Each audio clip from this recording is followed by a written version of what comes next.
Or stupid Wait a computer AI. I'm gonna be AFK for the first bit, but I've started the recording and streaming. Fair enough. But yeah, the answer I was looking for was 8.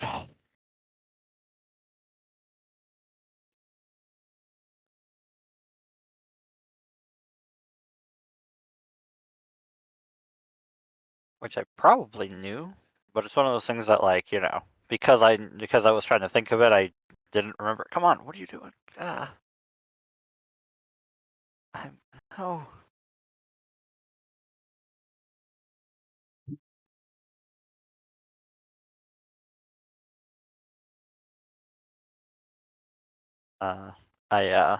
I got stuck there. Like, anytime I move my mouse, it would just move the screen instead. I had to like click on the top of the browser and then like grab the character sheet. And I think that broke it.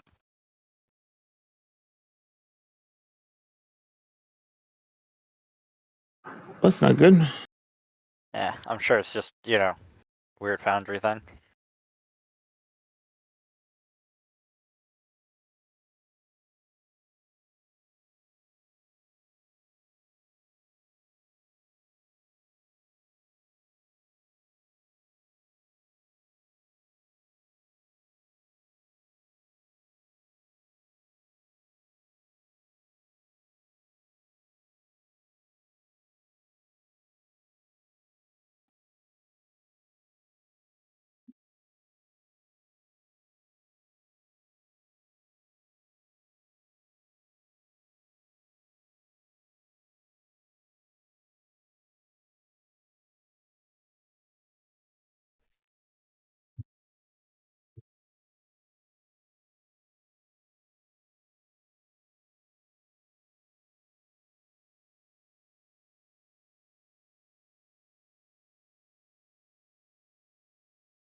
Hello, robot.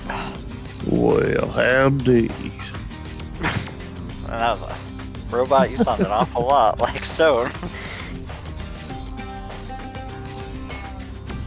Every time I hear that music, all I think it's just like that southern drawl.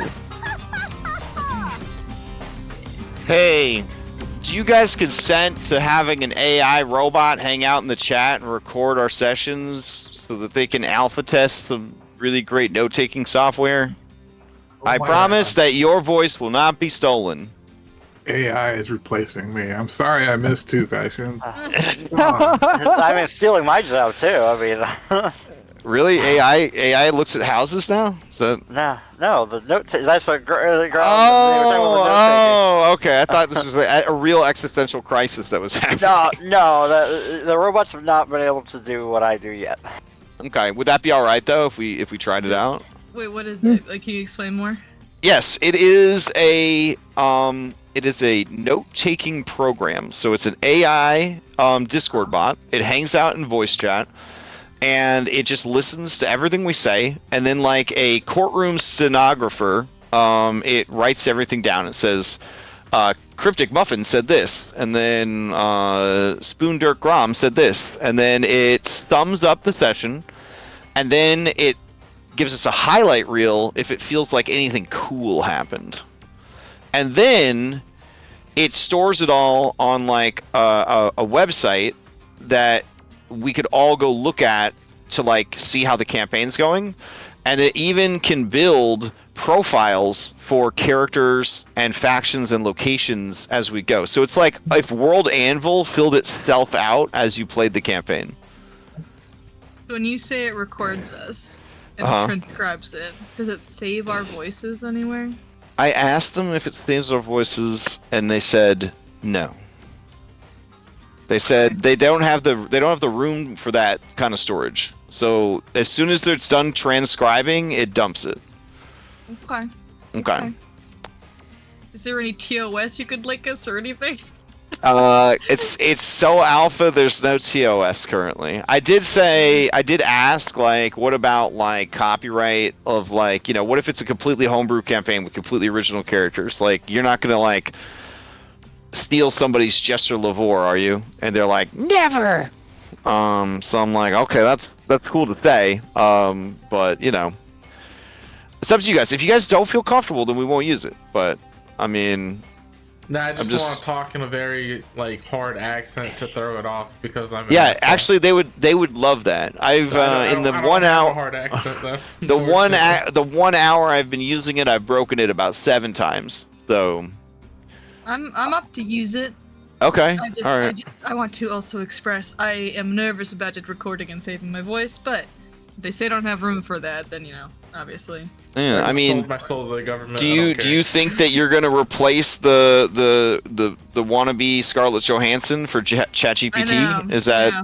I'll be the new Siri. I mean, you got a pretty good voice, but this ain't like you arc crypted Idomara. You know what I'm saying? Like, I feel like if they're gonna steal somebody's voice, that's probably where they would start. So, I mean, just saying. All right, I'm gonna hit start, and then a robot should appear in chat with us. This isn't going to be like one of those Disney situations where we agree to this, they can now kill our wives. Yeah, our wives now. That's the question. Well, first of Our all, wives Scott, you haven't actually officially gotten married yet. So I mean, what you said, you told us you got married at the party, but it turns out that no one was actually able to legally marry you at the party. Though I could have if you had just told me you needed. That would have been a whole situation, right? Oh my god. What happens if we press start session in the general chat? Oh no, I'll hit start session. All right, so now we're connected. I honestly don't know what happens if you guys hit start session, but I'll let everybody see the transcript at the end so you can kind of see how it works. You're the first group trying this out. Should we tell it who we're playing so it can help in the transcript? Oh yeah, sure, if you want. Since we haven't been doing this since the beginning. Yeah, that'd be kind of cool. All right. Hello, All right. robot. I'm playing Jericho Darling. She's a skeleton inventor. Okay, great. Great. Great. I hope it knows. Okay. Grom, you want to introduce? No, AI can figure it out himself. Damn. Okay, Jet Reed, do you want to introduce yourself to the robot? Hi, I'm playing Jet Ree. Memorize it from the voice and not my actual name because I'm not gonna give you my actual name. And if you spell Jet Ree wrong, you're bad. Oh dang. Okay. All right. Henry, do you want to introduce yourself to the robot? Sure. Henry is a human fighter Pathfinder, so the best class, obviously. Mm-hmm. Yep. You gotta say a male human fighter. Male human fighter. Yes. Yeah, there you go. He has a hatred for robots. So oh, no. there is a. Yet his art may have been generated by a robot. Interesting. Interesting. I don't know. So he hates his own parents, I see. Truthfully, no. His parents are dead, just like his brother, who was murdered by the crocodile man that was then murdered by him. Okay. Fair enough. Let's see. Kelly, do you want to introduce yourself to the robot? Playing Kelly McCain, a ASMR human hybrid. Okay, fair enough. Alright, now with all the awkwardness of introducing ourselves to the robot out of the way, let's roll up our Faxpiration. Which robot? We do a Faxpiration question at the beginning of every session, but you'll figure that out eventually. Alright, so the question is going to be 371. Alrighty. That's pretty far down there. I'm gonna hit the page down button a lot. Alright. Oh, we're still going. Uh-oh, we're in the weird stuff now. Alright. 371. What would it be if you had an unlimited supply of one thing?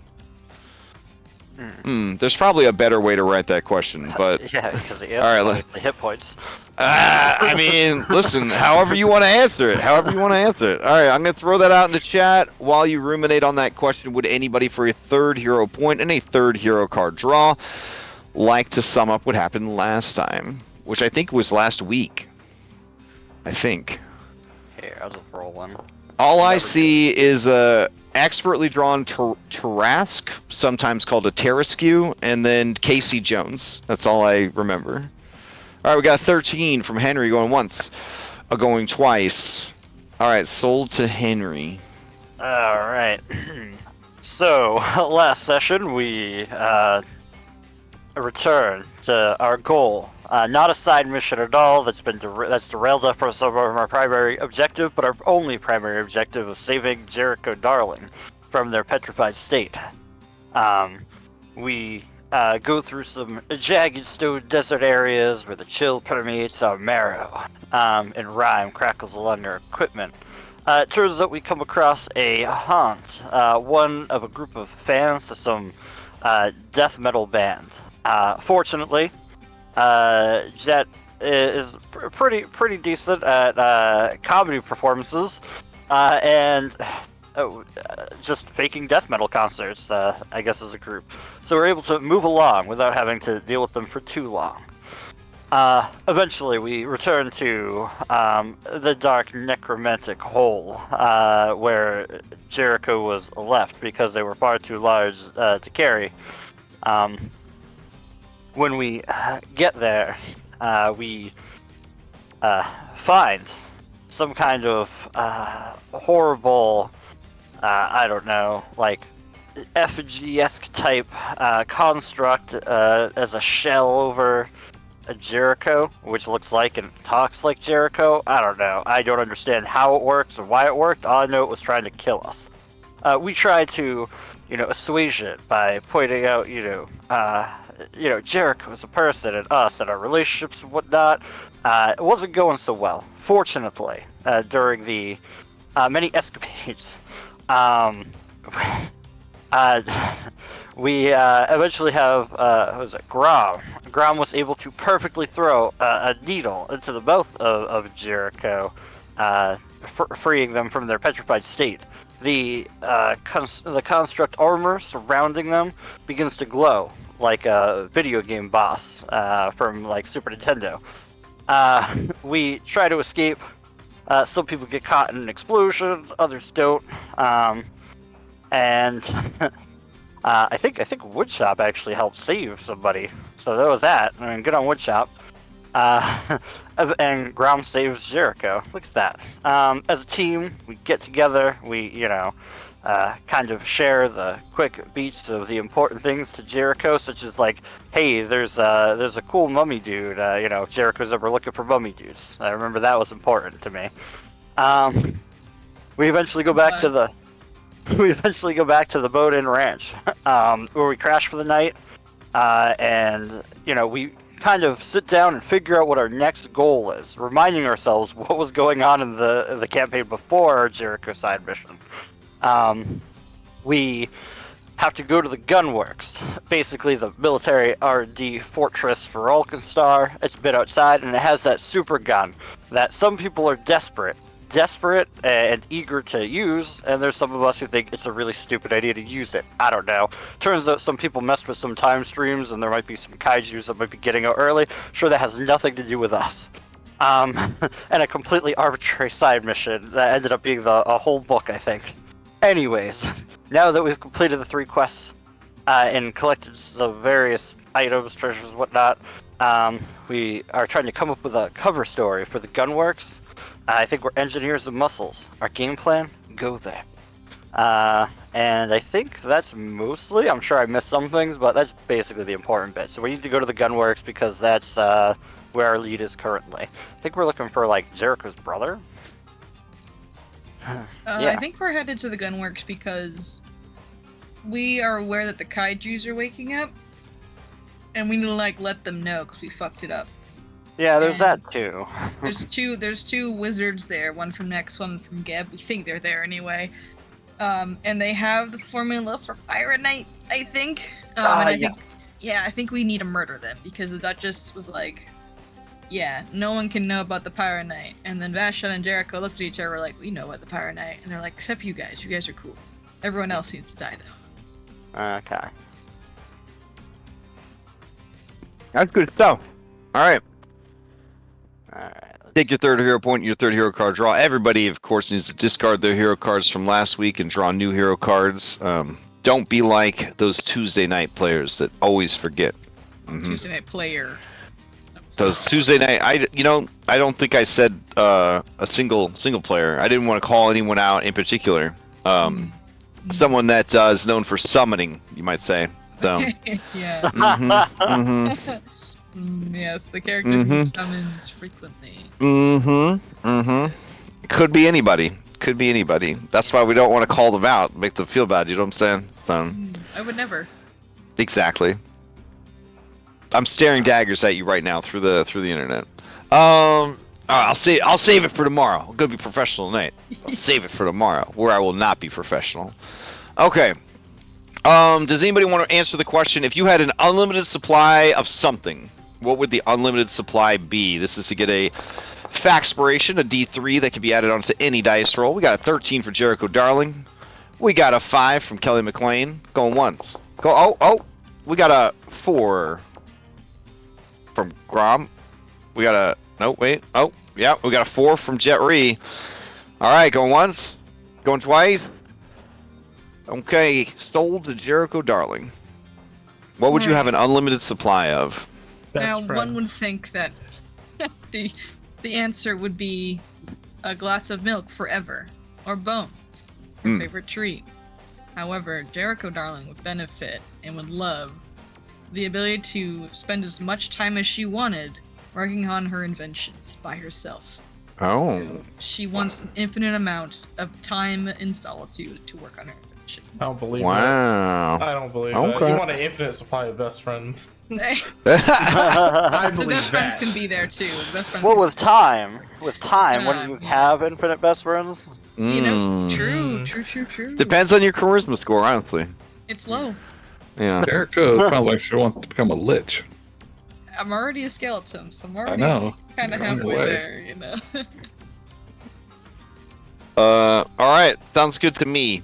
You may ask the same question of any willing PC or any NPC. Oh, so Kelly, what would it be if you had an unlimited supply of one thing? Cheesy flatbread. Easy flatbread. Man, you just made an evil genie really happy. Like somewhere, their ears perk up. They're like, I'm gonna find this guy. this guy's expectations are manageable. Let's go. All right. But see, I say that, and then you'll pull some like One Piece shit. You know what I'm saying? Like, there's a guy in One Piece that can make unlimited amounts of mochi. And you'd be like, well, that's not cool. It's like one of the strongest dudes in the fucking show. So I mean, we don't know what you mean. You could be an unlimited cheesy flatbread, like you ate the pizza fruit or some shit. We don't know for sure what this means. He can make mochi. He's made of mochi. Well, who knows what this genie's gonna do? It's gonna be like your wish is granted, and then the next thing you know, you're just a pizza man. You got a red bunny hood on and sneakers. Got yo-yo skills. All right, I'm glad somebody got that. All right, let's go. Play some Pathfinder.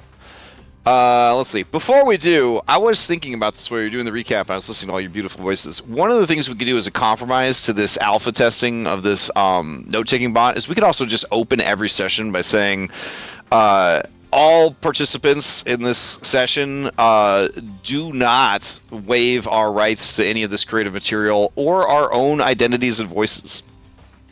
And then we just kind of go from there. I mean, that's at least something. I don't waive my right to not sue you. Yeah, and if we die from food poisoning at your AI theme park someday, you can't use the fact that we alpha tested this as a reason why we can't sue you for killing us. So yeah, anyways, let's get down to it. You guys are currently at the Bone Inn Ranch, and you are planning your trip, and I'll put on some nice Western music in the background. We'll put on, let's see, gentle Western vibes. Oh, okay. Lo-fi Western vibes. I'd like that, but no. We'll go with, we got to keep it, You think they have lo-fi in Alkenstar? Probably. Yeah, I mean. Here, how about this relaxing harmonica? Yeah, it's pretty good. Wonderful. All right. So you guys are on the ranch, and the DM he rides up on his pygmy white pony. That's much too small for him, like an adult riding a tricycle, and he says, "Have I got news for you?" The map they included with the adventure does not actually match up to the map that is the official map for the game. So there's something called the map.pathfinderwiki.com that includes like GPS coordinates, among other things. I'm going to share the current GPS coordinates in chat with you. This isn't like me trying to get you to like geocache or anything, but that should take you to the same spot I'm looking at on the map, which is roughly where you guys are. You will notice that there is this blue line. That is the Ustrati River. The river is about 2 miles across. The adventure wanted you to go to the dead spot and stop the, or the people from killing Dash or whatever. Here's the problem. It ain't easy to cross a 2-mile river. That's the whole reason that the city of Alkenstar was built and has like its infrastructure and all that kind of stuff. Now, you guys want to get to the gunworks. Well, that's on the other side of the river. So your best bet is going to be going to Martel and then catching a boat to the gunworks. Yeah. So, because currently I believe you're on the wrong side of the river. So, you also see, this down here is a nice picture of Alkenstar and its river as well. Let me see if I've got the show tile macro working. There we go. Right? So you want to get to Martel, which similarly spans the river as well, so that you can kind of get to the gunworks. Otherwise, you'll have to figure out how to cross the river yourselves, and I don't think that's something that you want to do. That's true. Or Grom could just make you guys your own rock out of a dead rock, which there are rocks on the random encounter table if you want to wander around till you find one. What are you talking about? We just gotta make it to the river, and I have a submersible. Oh, my you God, do? Okay, my bad. Do you want to use a submersible then and not worry about catching a boat? Yes. Is this safe? Is it safe? Well, Is isn't anything it? Well, safe? Surge. Is anything safe? Post it up in the chat. I forgot you had a submersible.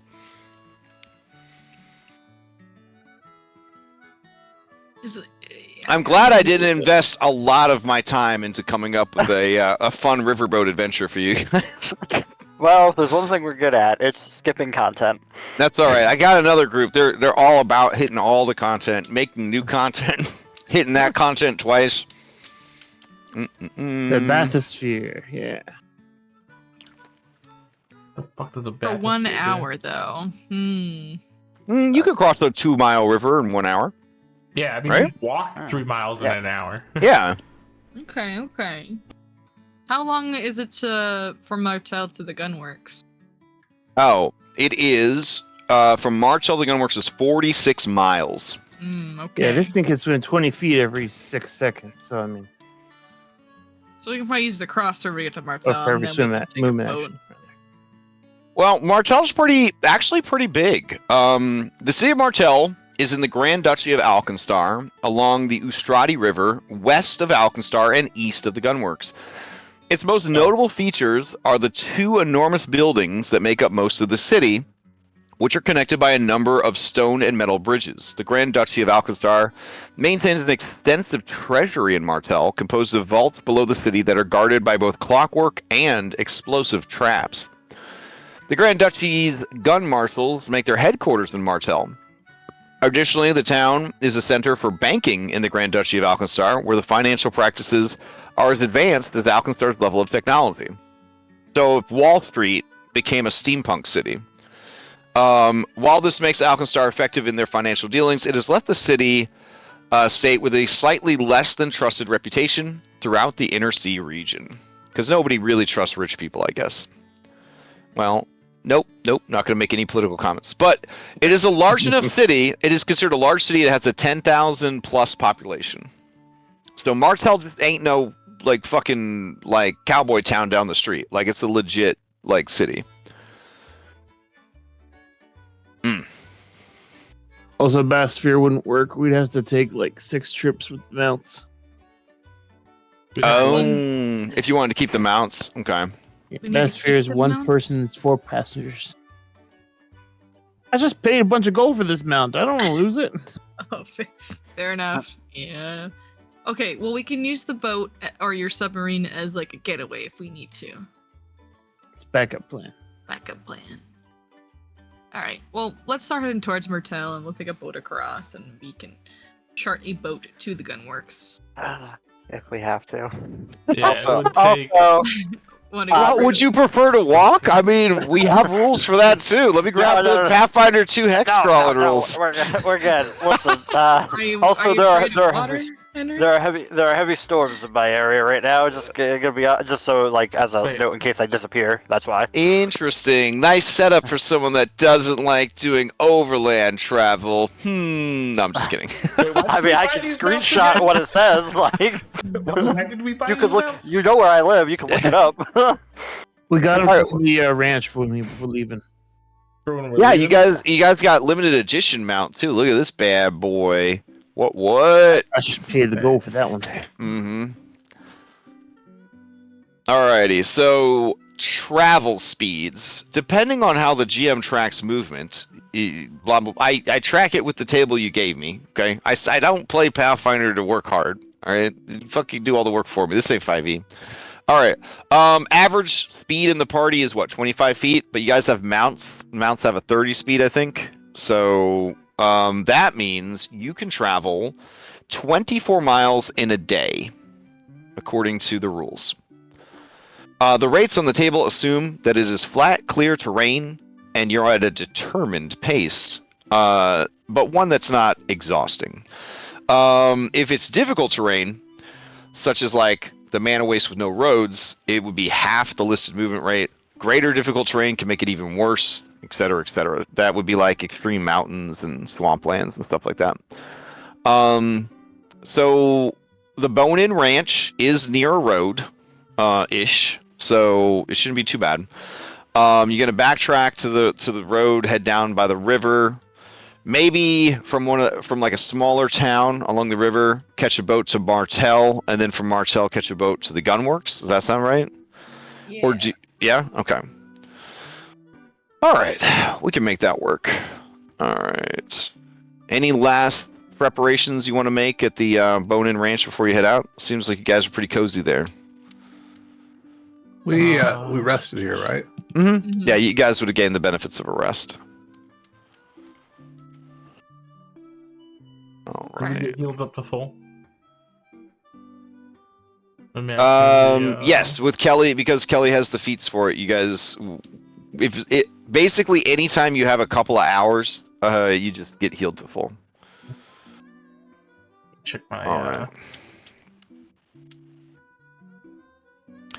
So what I'm gonna do, since we never really discussed the actual location of the dead spot, I'm gonna place it on the south side of the river, closer to Geb, because it makes sense to me that a epicenter of necromantic magic would probably be closer to Geb.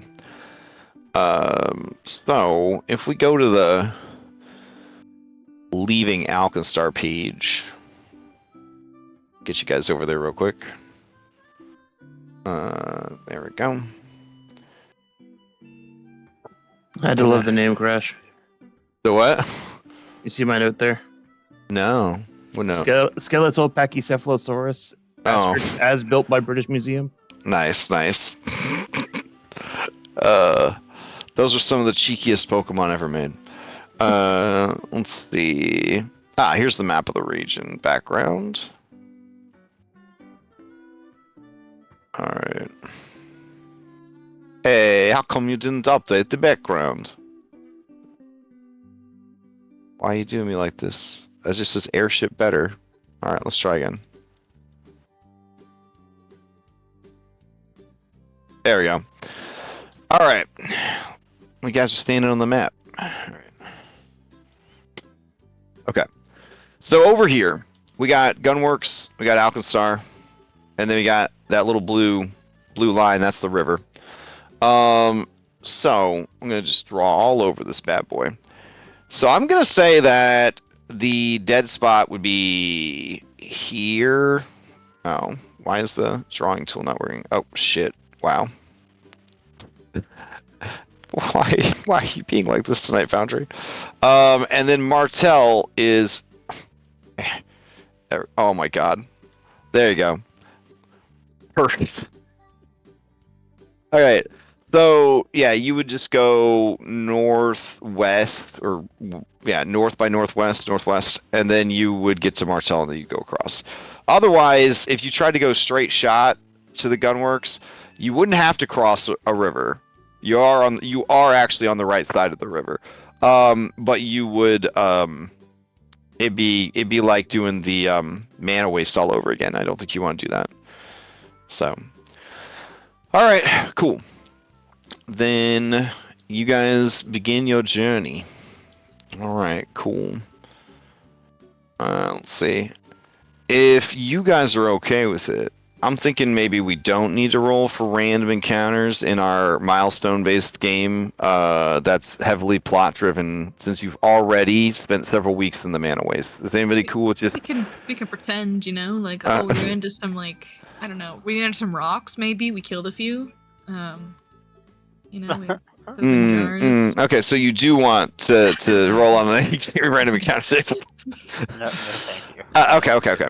So let's see. In a day's travel, you could travel 24 miles. That's more than enough. So you're going to reach Martel. Assuming you leave in the morning, you'll reach Martel by nightfall. I will swap out the background for the Martel background. There we go. All right. And oh, maybe I will.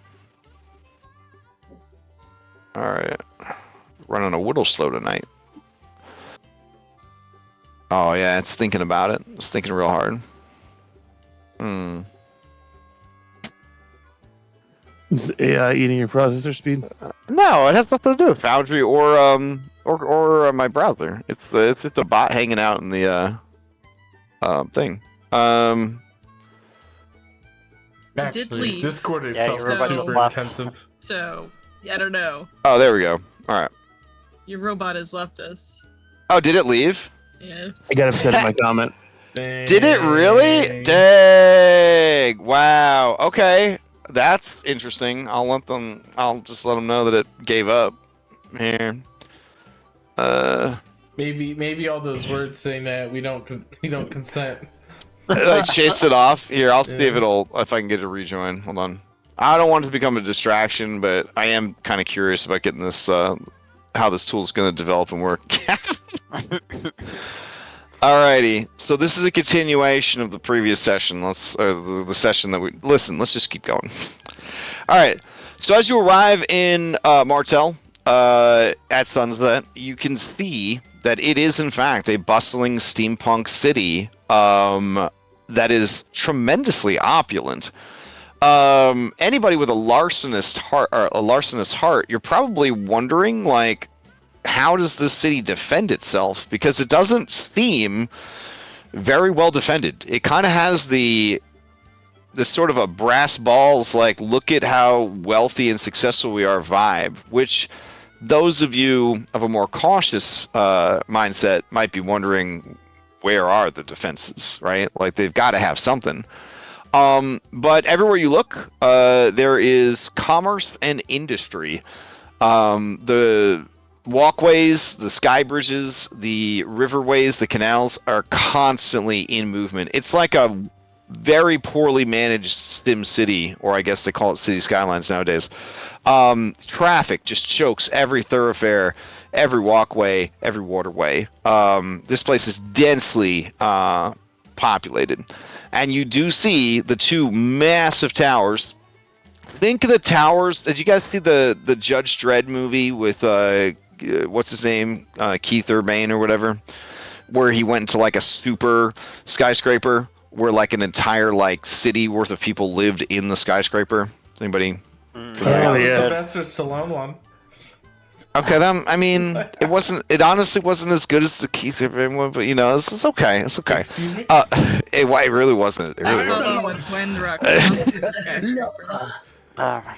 Or the best one, the raid. I mean, So, it's a super skyscraper. Is where I'm going. It's a super skyscraper.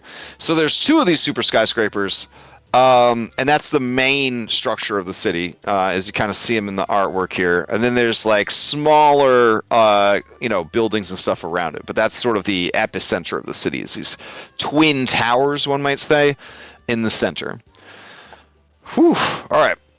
Mega Now- block, that's what it's called. This is a pretty pricey area, and it is pretty upscale. Now, they do a lot of trade here, but they also have the same laws and restrictions that Alkenstar would have.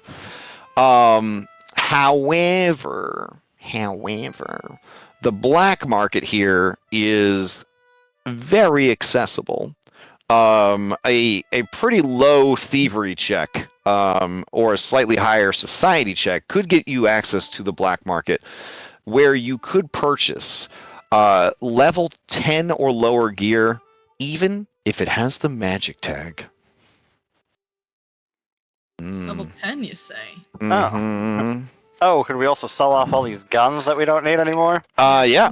You could Sell definitely buy and sell as you normally would. I don't want to turn this into a shopping session, but it is a hub of trade, and you could certainly offload that and pick up any magic items that you've been like, dang, if there weren't strict rules about magic and items in this campaign, I'd be set. This is your chance. I already mapped out what it is to sell everything. Oh, nice. Excellent. We need a what? Obviously, we're keeping Jet's pistol. That's saved. Don't worry about it. Thank you. But we're just selling off all the unnecessary like guns and just random items that are just taking space. Thievery or Underworld? Yeah, thievery, Underworld lore would be the best, actually. Underworld lore would just get you right in, on a very low DC. So it would be Underworld lore, then thievery, then society to get in. There's my low DC. Oh man, that's actually too low, Jet. That's too low. For Underworld? God damn. Yeah. I mean, we guys are level 8. I thought, All right, Kelly, that's 25 will do. All right. Kelly, you do ask around, and you ask the right questions. Jet you were being too obscure. I was being too. I am the law. Oh my god. You located the black market, which is located in sort of an underground district, similar to the, how the Steaming Kingdom is in a nice like kind of bougie underground mall sort of situation. They have something like that for their black market district, and it is here that you could purchase such illegal goods as level 10 or lower magical items. So how much gold do we have after y'all? However, anything with the uncommon or rare tag, we will have to roll to see if it is available. We would each get 87.22 gold each for Nice. dividing up all the stuff. Weapon potency 2 runes are level 10 items.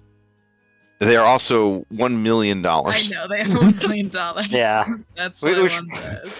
Yeah, we should probably be sticking with like the resiliency runes that we. If you were a professional Pathfinder group, you would sell everything you own to get Henry the best equipment, and then the rest of you, naked, would just follow Henry around, cheering him on as he solos everything in the game for you. That's the meta. That's the Pathfinder meta. Henry.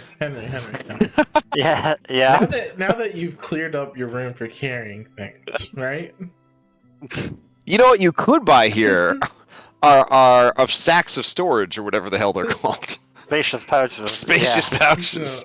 So, now that you've cleared up your room to carry things, let me just toss some things on your character. I mean, feel free. I actually have a ton of room now. You're not wrong. So here's this arquebus back because it's too heavy to use. No, is that another thing I can sell? Perfect. No, don't sell that. So Don't sell that. Don't So sell that, I don't just sell want everyone to know that you can buy your own spacious pouch for 75 gold pieces. I'm just throwing that out there. Get your own Hey, that's spacious. what we just got. 70-ish gold pieces. That's right. So then Yeah. no one ever has to worry about Henry having their stuff ever again. Everyone could just carry whatever they want. I'm And I like giving you all giving my things things. I like Giving you all my giving things to Henry. I will tell you a cautionary tale. There is another group of outlaws, and they have had their third situation where they had to leave the scene of a crime, and people left their rune-inscribed equipment behind.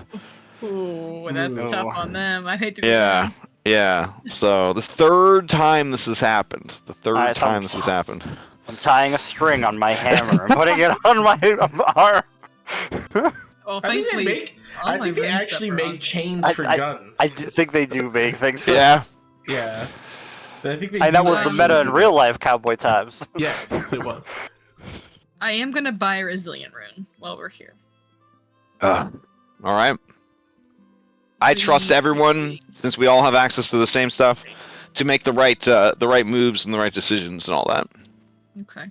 Alright, perfect. Oh, I should probably turn on more industrial music. Hold on. Let's see.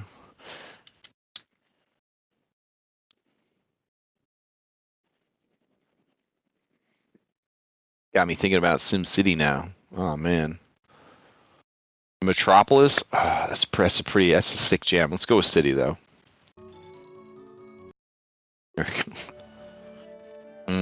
Oh man, let's look at the 75 bucks. You got the smuggler sack. That's another 75 gold piece one. It's got a secret pocket. Should I buy some other property runes here? I'm kind of wondering if I should.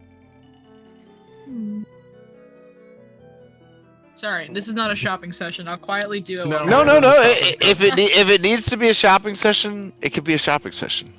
This is shopping session. I hate shopping sessions so fucking much, bro. You have no idea. I hate them. I hate shopping. There is a Kashrishi, which is to say a mini Rhino Man, and he is the one operating the I guess it's the lady. Excuse me. She is operating her own bags, bundles, and barrels stand in the black market. So this is where you get the good stuff. There she is. She's adorable. How often do we? What do we like run into usually in this campaign? Like, do we fight like monstrosities usually? Like, what are we running into frequently? Robots.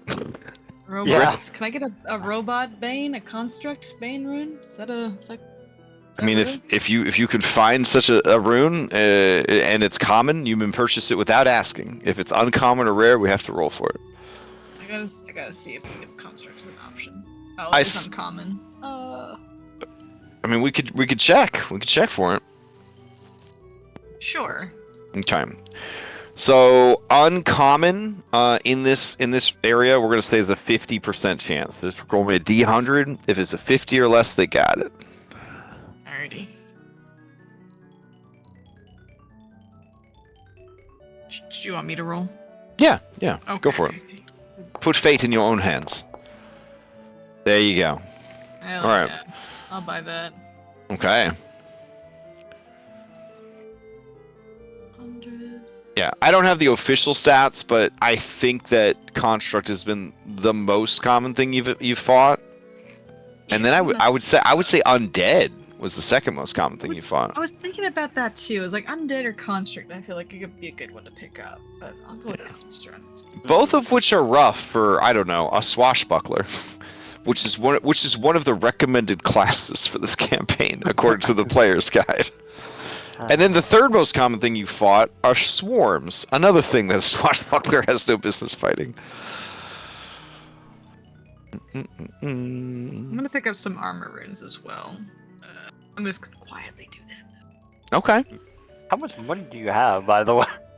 Yeah. Not a lot. I'm just gonna left. a handful of runes. Not a lot. I only have 30 gold left for my armor rune. Might be some cheap ones. That's weird, because like, I was thinking for a second. I was like, maybe they have the money that guy was being robbed, and then they said they returned that money. So like, that can't possibly be where they got this money from. I had like 460 gold. Oh my god! Wow. I've been saving it for a while. That sounds suspiciously like the amount of money that was supposed to be returned. Yeah. When that guy got right. That's funny. To be fair, I was sitting at like just enough to get a resilient rune, so like I didn't question that at all. Well, it's gone now. Fair. Meanwhile, the alchemist who lives hand to mouth, it's just like, cool guys, that's fun. I only divide money. I did not divide any unscrupulous funds. I just was very good at saving and spending my money. You guys have been drinking all of Grob's money this whole campaign. That's okay. That's okay. Here, Grob, do you want 2 gold to make you feel better? Damn. I've got 9 copper and 20 silver left, alright? Also, there's a huge wealth disparity based on just how lucky you get when you use your downtime to work, right? But then again, the people in the party that are crafters, they don't really get to work, right? Because they're just crafting with their downtime. So there's also that, yeah. I don't really craft in Alkenstar. Like, all this stuff is just better to buy, you know? So. Dang. What if they're trying to, like, deconstruct something to learn the recipe or whatever? I have a feat for that. Dang. That's- Wow. I'm sorry, Grom. I'm trying to stand up for you, but these bullies, they're too much for me. They're too much for me. Sort of making me wonder why we went back and saved her, huh? Because she's our friend. Is she though? And it only cost you your potential girlfriend. Rob, you feel a heavy burden lift off your shoulders.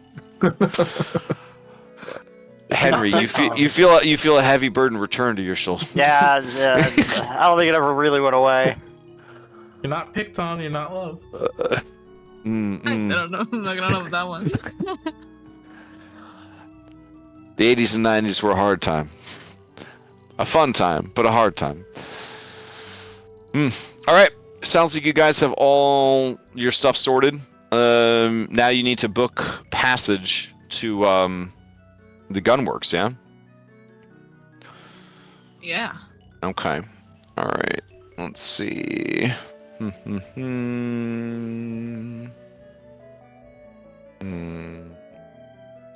Where is this information I'm seeking? Here it is. Okay.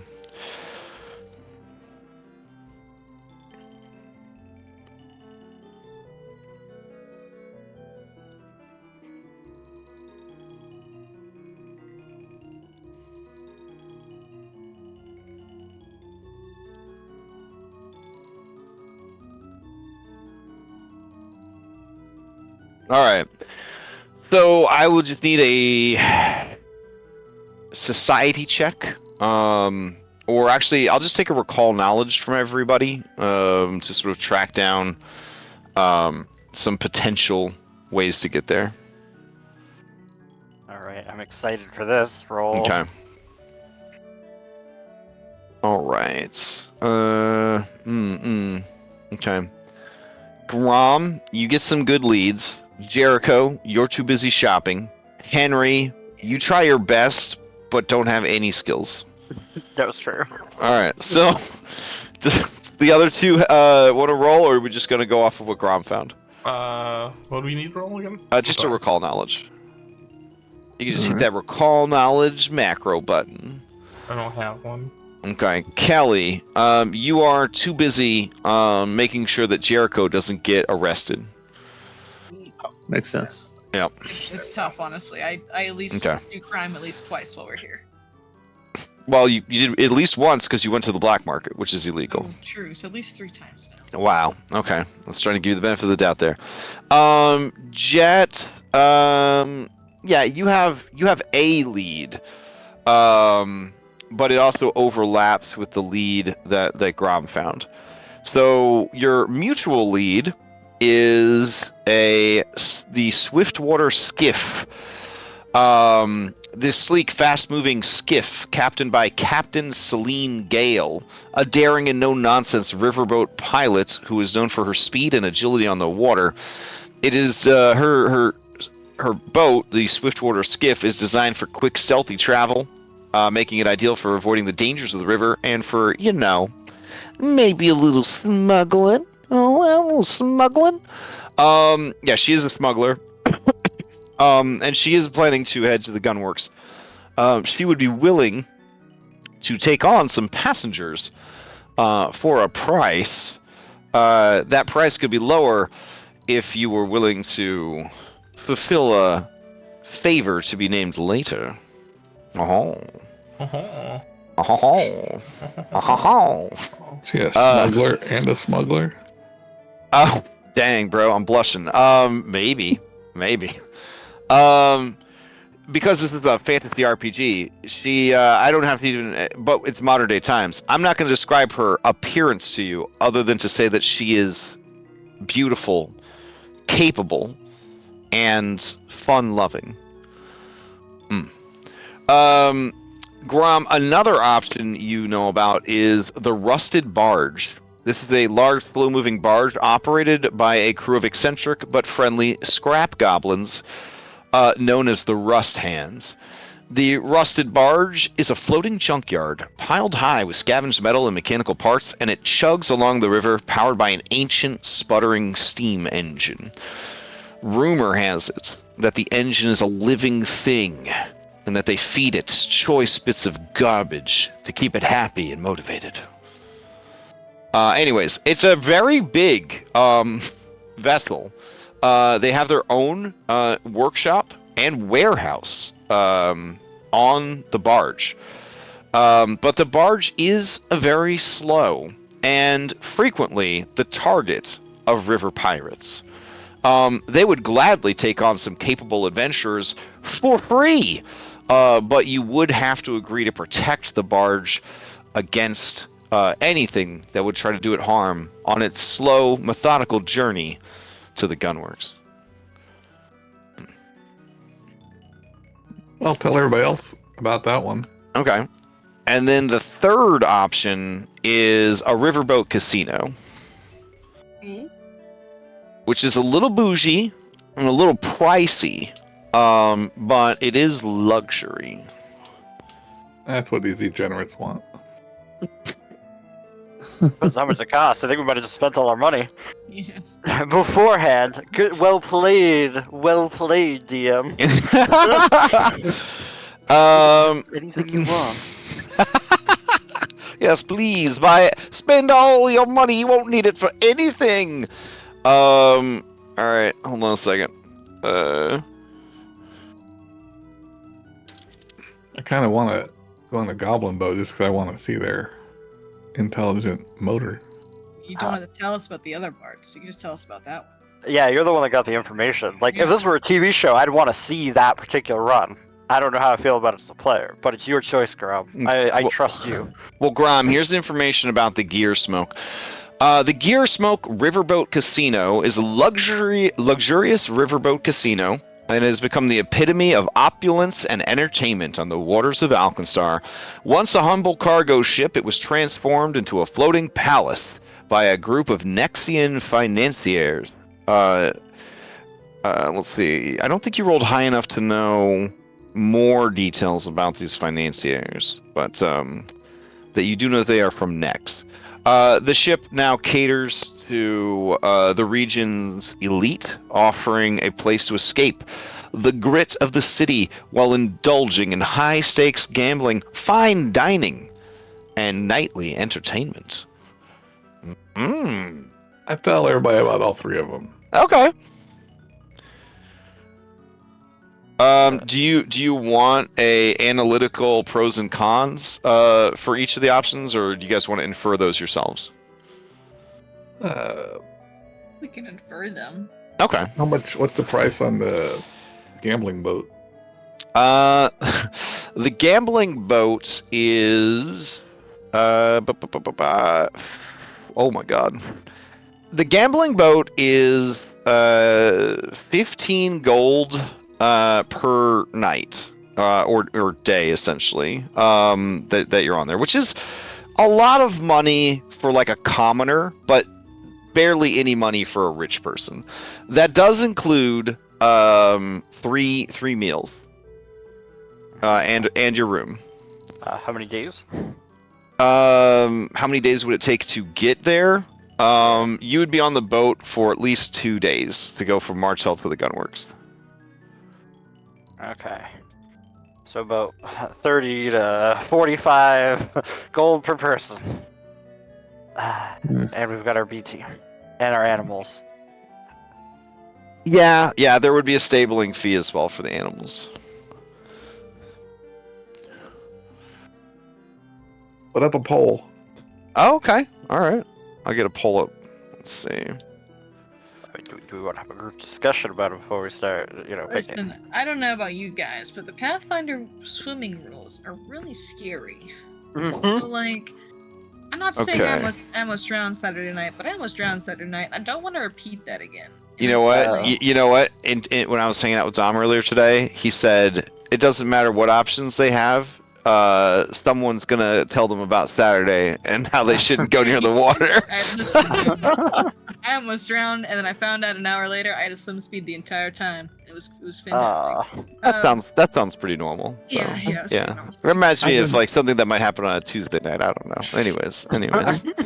I've been playing a role-playing game for over 30 years, and that's the first rule. You don't go in the water. You don't go in the water. It's pretty evil down there. So I, as much as I'd love to get on there for free, fight some sea pirates or whatever, perhaps we should spend the extra money so no one drowns by accident. Now this is the I don't know how to say these words. Financier's paradise. This is a financial hub. You guys could get a loan, except you're criminals, so you'd have to get a loan from the black market. Well, didn't you say the financiers were from Nex? Well, the ones for the ship are, but remember, this Martell is like if Wall Street became a steampunk city. Could we join the fancy bougie ship as waitstaff for cheaper? Oh, we want to be scabs on the ship, and then we rob them while we're in there, and we make our money back. Okay, good. Well, I mean, first of all, this is a pretty prestigious job, place to work. It's a pretty sweet gig. So yeah, look at us. We got I am looking right at you. I am looking right at you. When you say that, I am looking at you. We got Jet and Kelly. I mean, you could try to get jobs on the boat. It is leaving port soonish, which is to say tomorrow morning. How much was it, gold-wise? It's 15 gold per day, so it'd be 30 gold each for the trip to the gunworks. I can't afford but that. That's 6 square meals and your own room. Yeah. I'm gonna try to talk him down. See what I can smooth Get him. him. Okay. It fails automatically because they sell tickets. It's a ticket master location. They don't negotiate ticket prices. It's very important for them that it be expensive, or rich people won't want it. Oh, hey, guys, how about, are any of you good at gambling? Because you can find somebody who's gonna go and gamble their tickets out of them. Oh, wait. That sounds like it might work. Then you could maybe fall in love with a rich heiress. We're not following the rest of that story. That's where it ends. I don't think there's any icebergs in the river. Wild magic, Scourge. Wild magic, for sure. Yeah. This will be the fastest the casino boat ever makes it there. Now, I would say that if you took a different approach of not trying to talk down the tickets, but trying to find what does the ship need, I would definitely allow that via an investigation, exploration action. I want to ask, what are you gonna do with our mounts? You pay to stable them at the bottom of the ship. And how much is that? Stabling your mounts is 2 gold per day. It's not too bad comparatively.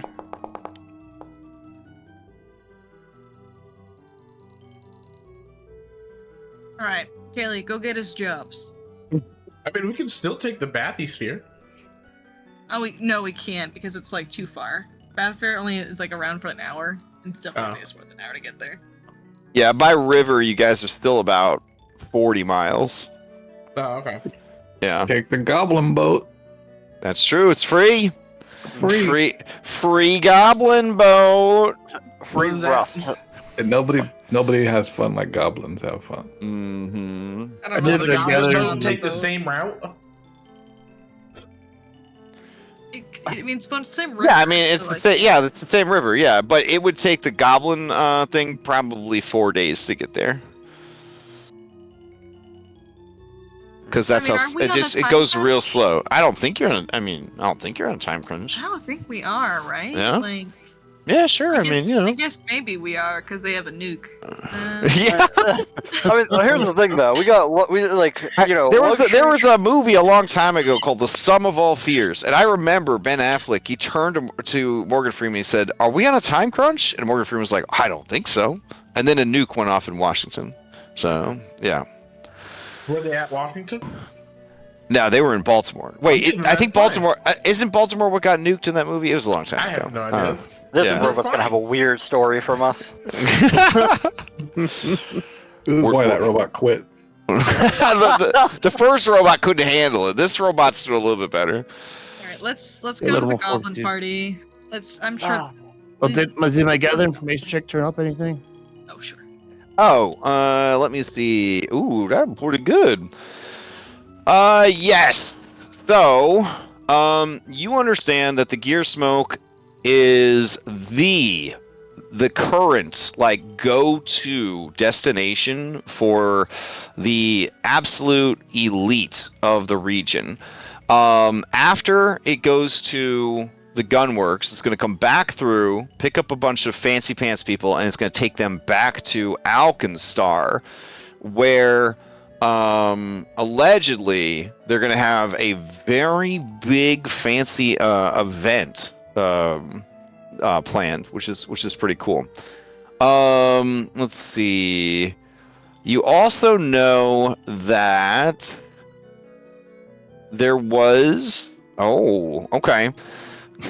there was a wild magic surge issue, and a lot of the bilge workers, which is to say the people of the lower part of the ship that keep it from like getting flooded and just like the shittiest, crappiest jobs. They died horribly. Apparently, something was summoned by a wild surge, or something from the river got into the lower bowels of the ship. Anyways, they haven't been able to identify the bodies yet. But they are desperate to fill those positions. In fact, they're so desperate that they're not doing their normal, background checks or anything else like that. They're hoping that when they get to the gunworks, they can just pick up some. They can sort of petition their government contacts to give them like actual like military personnel and force them to do the job for a little bit. Because that's how tight the owners of the gear smoke are with local government. But between here and there, they're dangerously understaffed. Why? The informant says, "Do you know someone that needs a job?" Well, I think I might. Okay. So do you want to sign everyone up to be bilge workers for this luxury cruise liner? I'll check and make sure they want to do it. I'm not going to sign them up without getting their go ahead. I'm This is down. on the gambling boat? Yep. Yeah. Yeah, I mean, this sounds like right up our wheelhouse. Probably like, using our strength and our engineering and crafting skills. I'm sure we'll be Are fine. we getting paid? We're getting passage. Well, No, you would be paid. Yeah. Oh, okay, yeah. Paid too. How much Paid are and we passage. being paid? More than you'd make at the Goblin boat. Fair enough. All right. Maybe try to negotiate us a little higher, Kelly, because we're pretty skilled, So we're skilled and they're desperate. yeah. I mean, you are also wanted Yeah. in the touchy. That's alright. They're not looking for a background. I mean, Henry's just a random skeleton. Nobody knows it's a skeleton, Henry. Yeah. They won't do no background checks on us. I wasn't gonna push our luck. That's fair. Maybe you shouldn't, Kelly. I don't know why, but for some reason, bad luck just seems to follow you.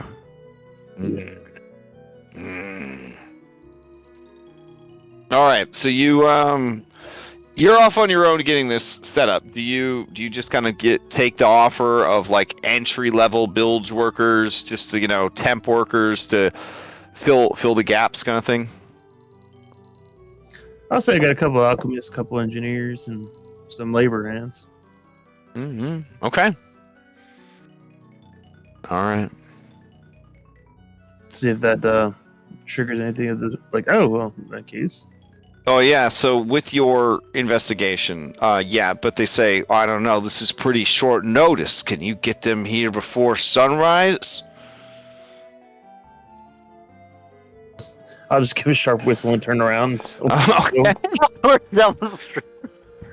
All right, so here's the thing. You guys arrived in the evening, and you immediately went shopping in the black market district. Was the intention to just find, like, a hostel or something, and just, like, rent, like, a, 5 copper piece bed or something, and just get in your sleep there? Or were you hoping to get, like, an actual inn to stay at, or a hotel? Regardless, you probably won't have time, because if you take these jobs, they're going to need you to go to the ship right away and get your orientation and get ready for departure. I think we're good. Will they let me sleep on the boat? All right. Yeah. Yeah. There's like you'll have some hammocks in the shift. Yeah, hammocks in the bilge. Yeah. Grom, you watch as the goblins junker just floats by. I nod my head sadly and shovel some coal into Yeah, right. All right, let me get you onto the steamboat, I guess. That looks like something that will sink. I worry. I trust it. Oh my gosh! I'd get on it. It just looks like a house, just like a nice house. Right. Sure.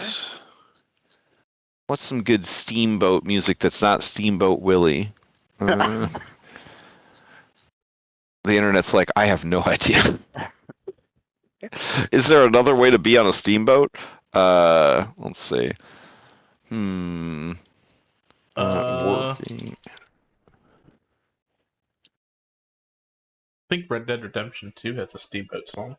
Oh, does it? Okay, all right. Love boat theme song. Ooh, what's this? This seems good.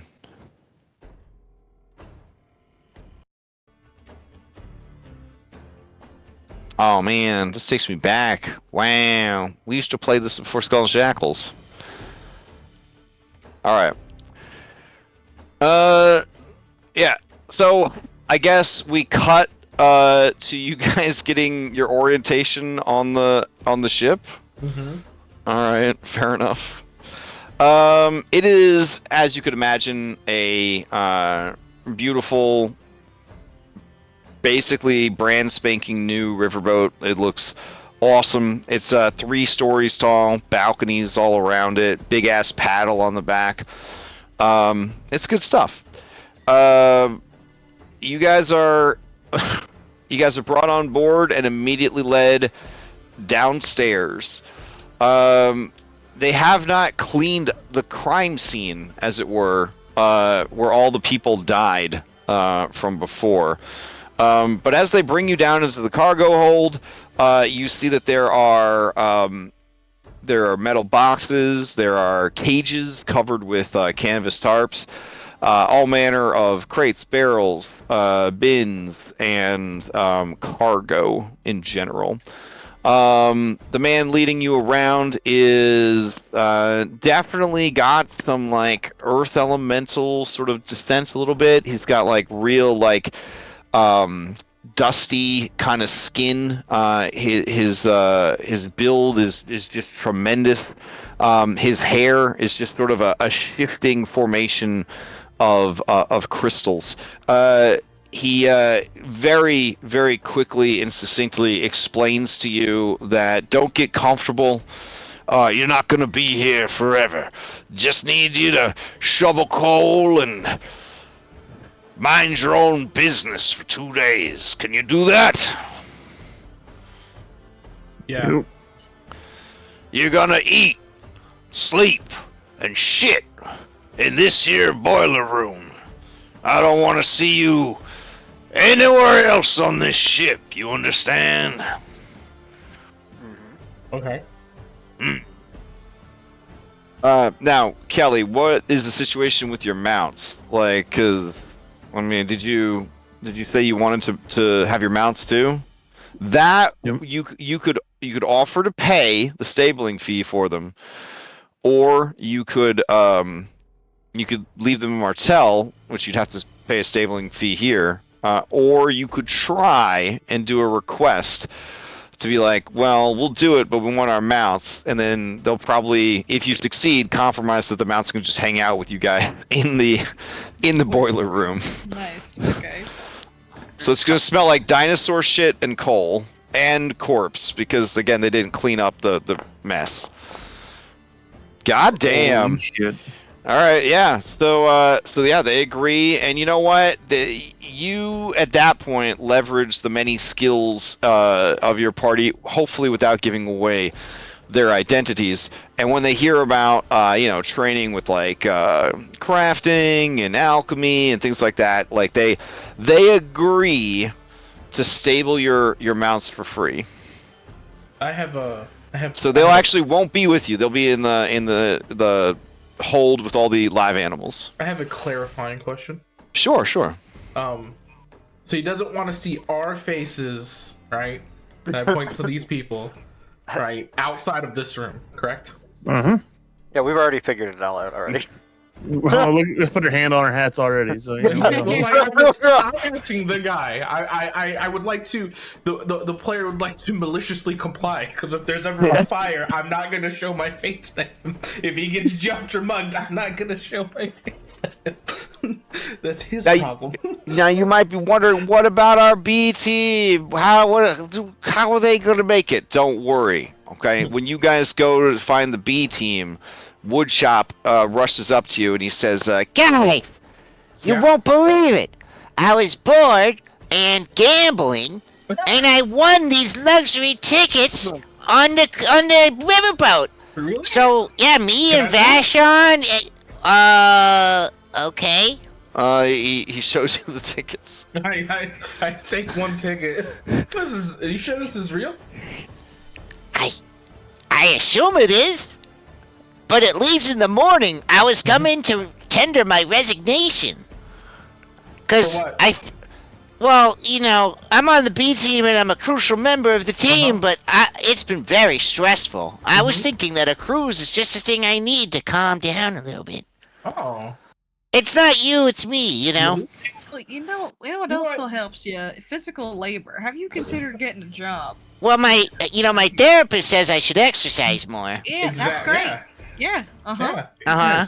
Trying to Huckleberry I Finn. have the perfect exercise. Well, they have a fitness room. He takes out the brochure. They have a fitness room on the ship, so I could just do my workout in there between meals. Can I see the brochure too? Oh yeah, here, take a look.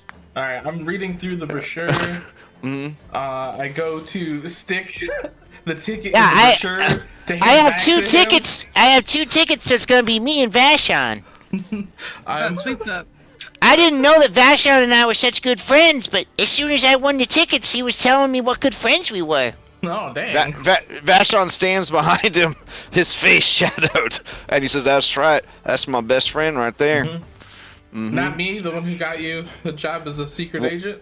Woodchip is definitely my best friend. Yep. Let me see your He said- blue mark He on you. even gave me a nickname. He calls me Woodchip. Where's your blue mark? My what? I'm asking Vashon, where's his blue mark?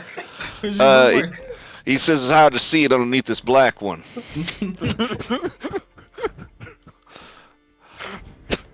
All right. Well, you know what? How about you enjoy your cruise? That's fine. Don't worry. We're a gay couple, and this is our baby. He holds him sweet up. Yeah, that checks out. Alright, Give me well, good sweep Now, up. do I try to sleight Yes, of hand his ticket? That's the Oh, question. jeez.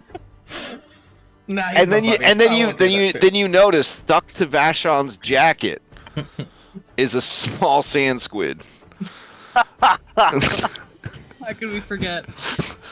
What about Boomer? What Yeah, it was Boomer. Oh, Boomer Boomer just is paid for himself. yeah, that's right. Real Boomer has job. no fucking money. Actually, technically, Henry has enough money. He could have bought himself a ticket for the 2 days, but he didn't because he didn't want to, you know.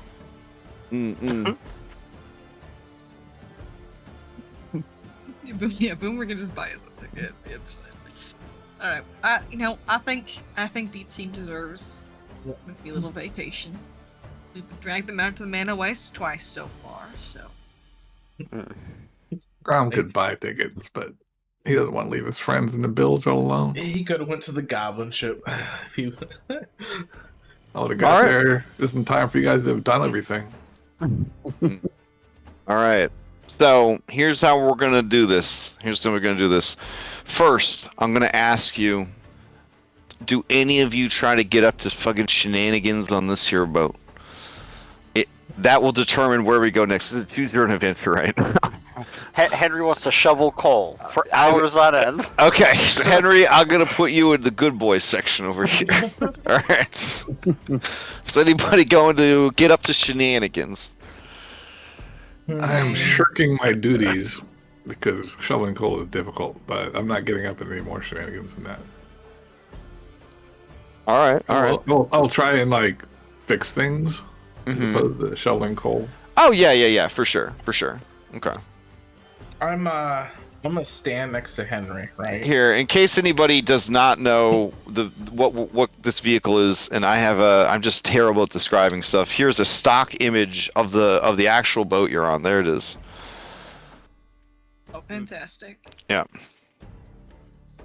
It says River Queen, but it should say Gear Smoke, and instead of New Orleans and stuff, it should just list all of the names that you know of in the region. So.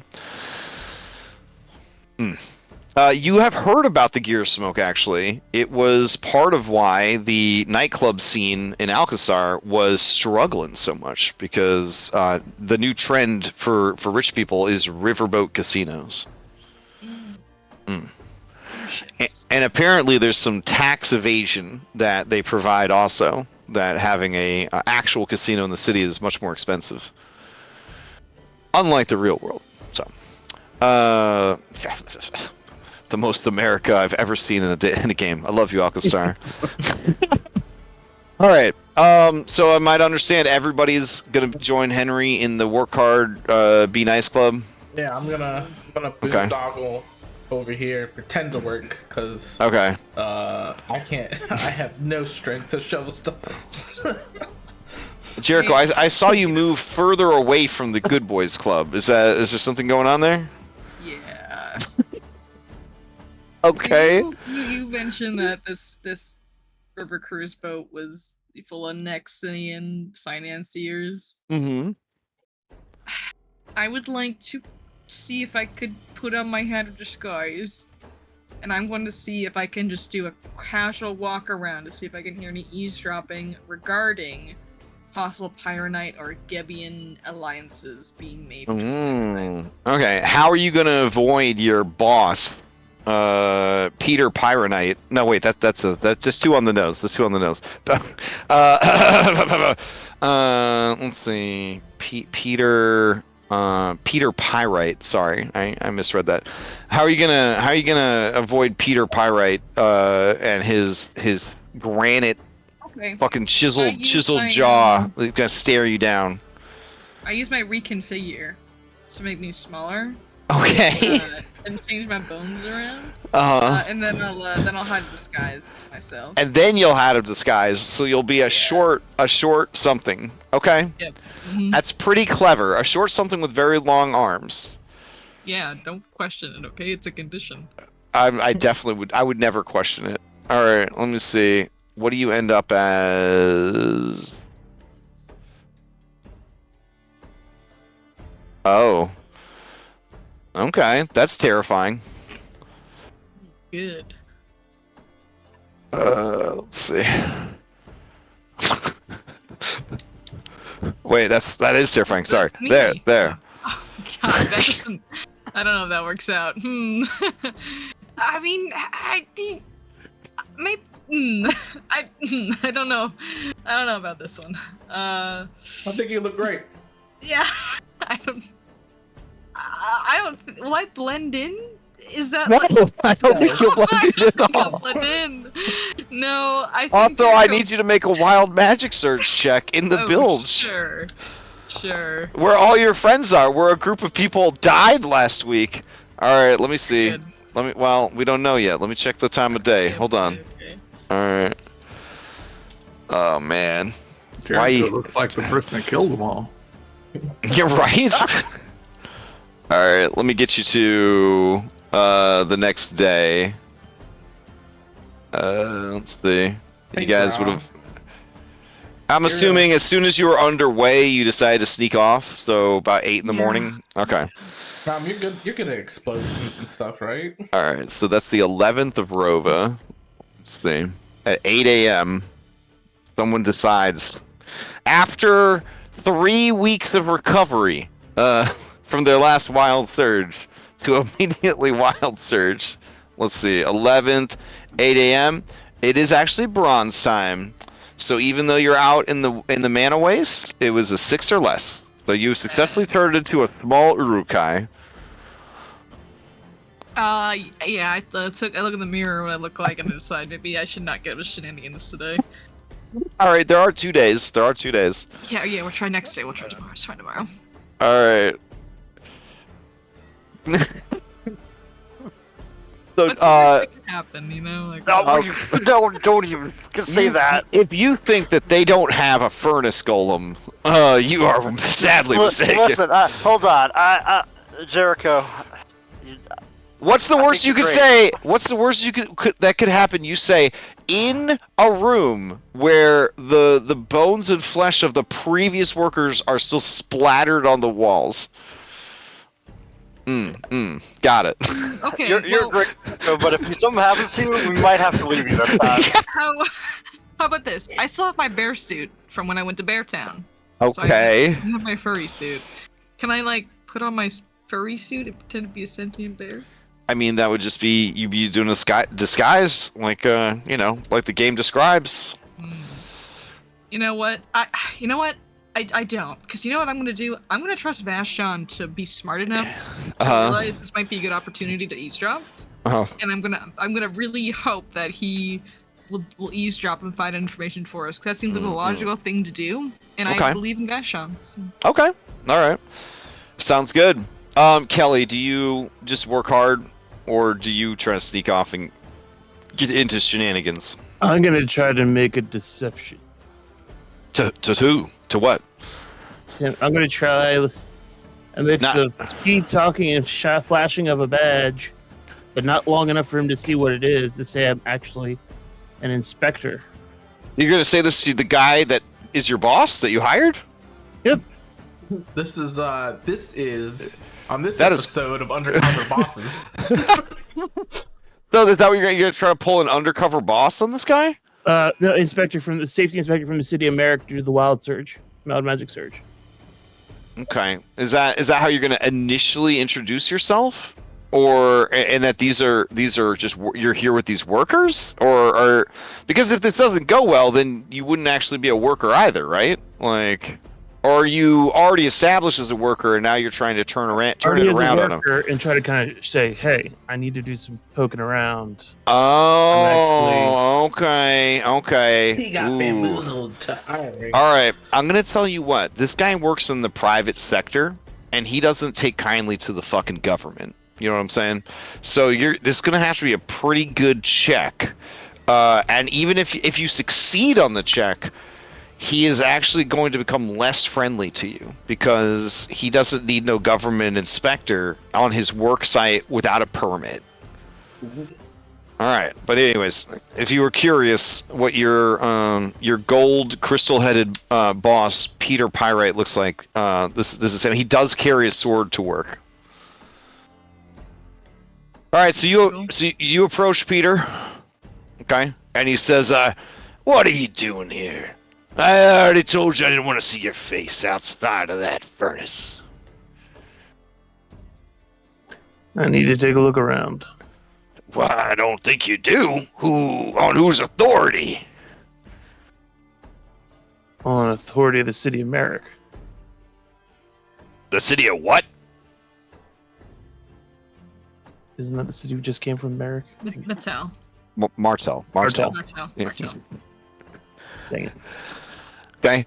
He says, I knew I was taking a risk when I reached out to Lenny to fill these empty spots.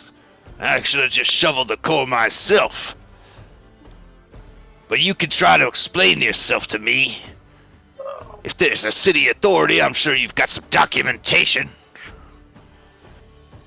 And I'll try to bring out the forged documentation we had done earlier for the guns works. Ooh, you're playing your cards early, I see. Okay. Can't use them twice. Okay. All right, you pull out these documents that I do have pinned in chat, so that I wouldn't forget them. So let me scroll up and find those real quick.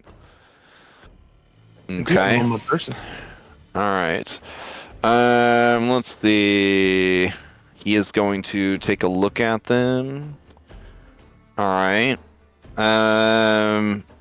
An observer who is fooled on a passive glance can still choose to closely scrutinize. Okay, so whether or not he decides to closely scrutinize will be based on the quality of this deception check. So you don't have to role play it out until you know how it goes. So roll it, and then you could role play accordingly. I find that's the best way to do it in Pathfinder. That way you don't deliver like an Oscar-worthy performance, and then the dice are like, nope, and then I have to just like, sorry, bro, it didn't work.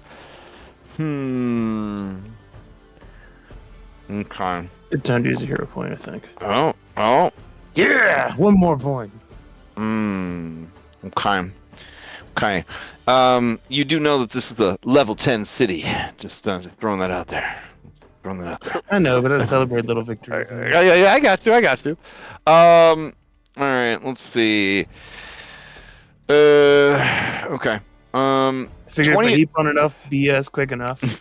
So 25 is pretty good, but he does want to see the paperwork. All right, then I'll present the. All right, he puts on his readers. And he's gonna give it a once over. This is let's see. In that case, is ever can attempt a perception or society check against your base. All right. While he's starting to read that, can I try and distract him? How will you distract him? I catch myself on fire. Okay. I go running. I'm over there tossing coal in there, and I'm suddenly like, ah. All right. Well, I will definitely impose. Okay.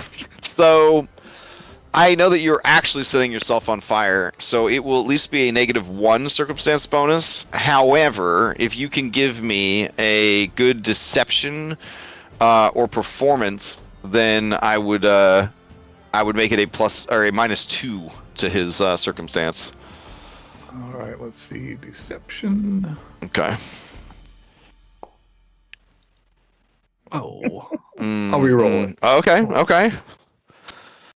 Can I offer Grom aid by like throwing fire at him and making it worse? Normal one day. So you who look like a small Urukai, or did you just give up on the disguise and put the hat away? Okay. Alright, so you who has not reassembled their bones properly are waddling slowly after Grom as he's on fire, trying to put him more on fire. Well, I tell him, hold still. We can fight fire with fire. Okay, alright. Man. I'm running to the boss guy trying to distract him from reading that thing too closely.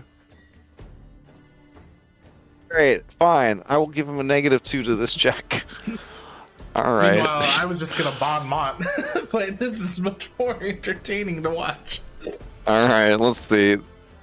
He's level 6. He's a level 6 shift lead. He wears his gauntlet and he carries his sword to work. Hell yeah. He has abilities like bravery. Level 6, we could take him. Yeah. I didn't. Oh no, I've tipped my hand too much. All right. Let's see. He actually has none of the skills needed to figure this out, but he does have a decent perception. So I will roll it secretly. Alright. But it has a -2 penalty. Alright. Oh my god. Okay. Can you guys see that roll or no? No. No. Okay, okay. Nope.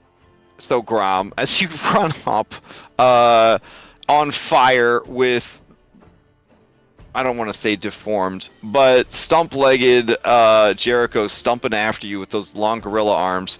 He's so flabbergasted, he just like hands the document back and he says, "We'll talk about this later. But if you're pulling a fast one on me, you're going in the furnace next."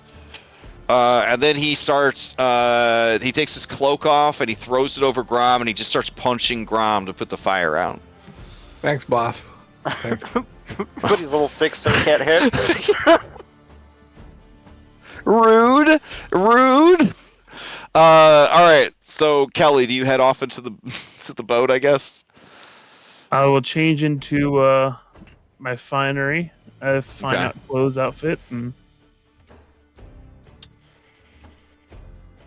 my Tom Silverheel disguise kit. Use that. Oh, okay. Yeah, high fashion design. So your goal then, while the others are working hard, is you're going to spend the day doing an investigation. Yes. Okay. All right. That sounds good. All right. Then, while you're doing that, and everyone else is doing work, those of you who are doing work, this is level 10 hard labor / blue collar. So you could do athletics, crafting, or an applicable lore skill, but it has to be level 10. Oh, Henry's so excited. 2 days? Or is it 1 day at a time? Well, we're doing 1 day at a time here because we don't know how every day you're not wrong. is going to play out. I broke something. What'd you break? Oh, you rolled so bad? Okay. Oh, wow. That Henry. Well, we gotta re-roll that. I mean, that's ridiculous. Henry's shoveling it out of the fire. Yeah. Is there a pretend to work button? Oh, it's still not very good. Pretend to work. In this instance, yes, I will allow you a deception to pretend that you worked as long as everyone else is working. But if more than one person tries to pretend to work, then you automatically fail. Alright. It looks like everybody's actually attempting to work, so I'm going to try to deceive my friends that I'm actually working.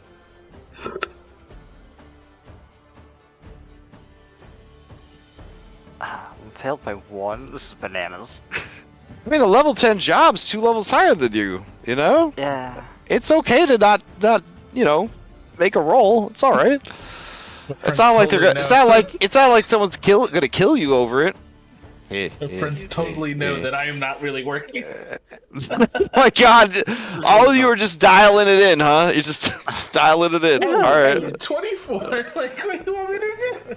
I'm not gonna re-roll fucking work. I rolled a 6, so I mean, like, wait, so did Jet. Apparently, we really are just voting it out. Like, I'm not used to this type of things. I shoot diamonds. What do you want from me? Right? You don't want to shovel coal all day. That's ridiculous. All right.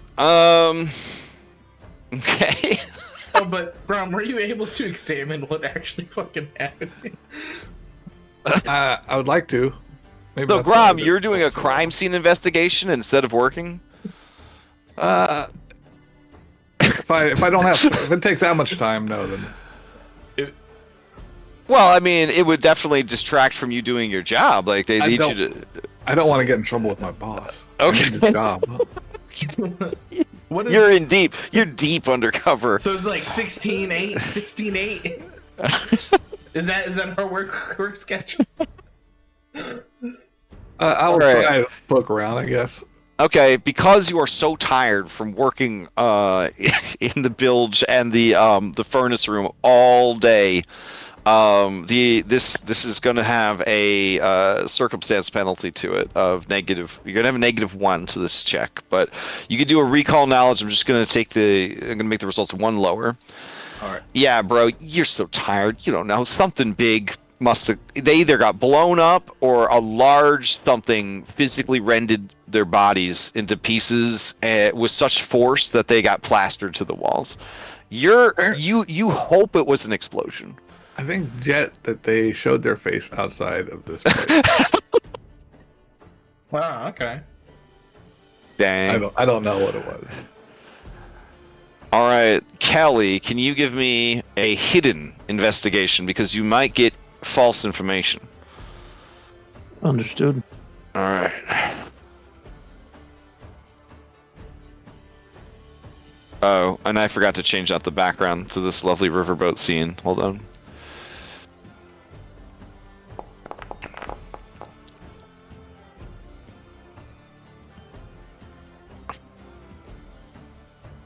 All right. So Kelly, you may ask, let's see. You may ask any one question about the riverboat slash riverboat ecosystem.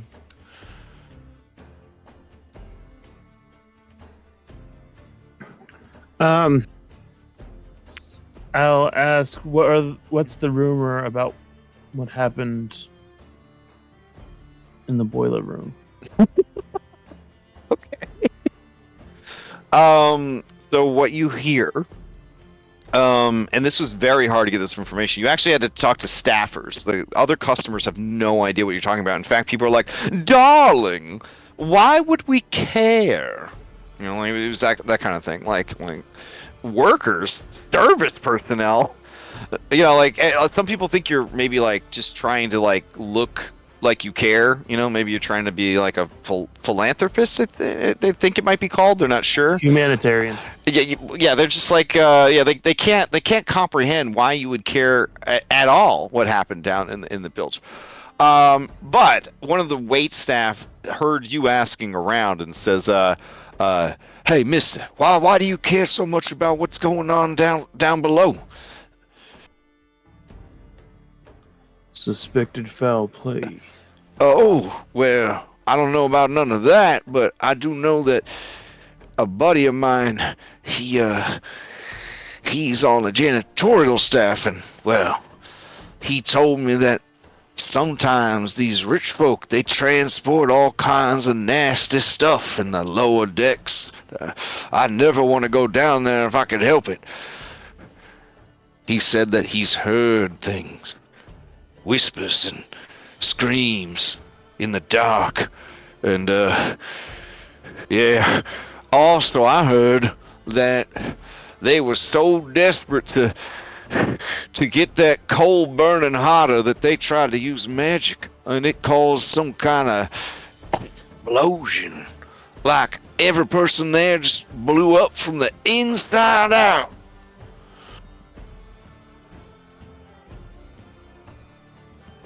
That's disturbing. Mm. All right. Right. Yeah. Now, I will ask, for a hero points, if you could describe to me the wonderful day that your B team had on this luxury cruise liner. If you're interested in telling this story, please roll a d20 into chat. Hope Okay. Well, maybe you should win the roll. We got 17 from Jet, going once, going twice. I rolled twice. My bad. Yeah. Oh, okay, yeah. Jet tried to beat himself and lost. All right, we got 17 from Jet, going once, going twice. All right, Jet Ree. Mm-hmm. How did things go for wood shop called Wood Chip by his husband and Washon Vattleby and their robot son, Fweewup? All right. For the first thing, they were gently woken up in their rooms with a nice, what's that thing when a wake up call? Or what? Okay, yeah. When you call to be like, I want to be woken up at this time. Oh, right. It was very Yeah. gentle. Like they knocked on the door, they snuck in, gently woke them up, gave them bathrobes, and then they took a nice hot bath, right? And I don't know if you've ever played Red Dead Redemption 2, but you can like pay to have people bathe you. It's not lewd. It's just they come in and help you wash. That's what happens, Oh wow. Okay. People help them wash. Woodchuck gets his feathers preened. I don't know if you know what preening is, but it's when like. Oh yeah. Yeah. Vashon gets doted on, and he likes that because no one dotes on Vashon. Oh man, anymore. It's true. It's true. And then they have a nice family breakfast, with unlimited mimosas. And Vashon takes advantage of that. He takes great advantage of it. They don't stick together long. Okay. Vashon wants to do the adventure side of the cruise. He wants to gamble. He wants to play shuffleboard. He wants he wants to mingle. Woodchop ends up finding an attractive lady who doesn't like him. After an attractive lady who doesn't like him. After an attractive lady who doesn't like him because he's still technically cursed. True, yeah. The only way people will put up with Woodchop is if he gives them money. Oh, which he is in short supply of. But he does, he does eventually, the staff have to be nice to him because he's a guest. So that's true, yeah. So he latches on to staff the whole entire day. Oof. So that he can have people be nice to him. He gets food, drink. He keeps going for the spa massage, even though this is the 5th time he's been here. He wants someone to touch him and hug him. As we get to like the afternoon lunchtime, they have a buffet. Yeah. Vashon has gorged himself to the point he is a blimp.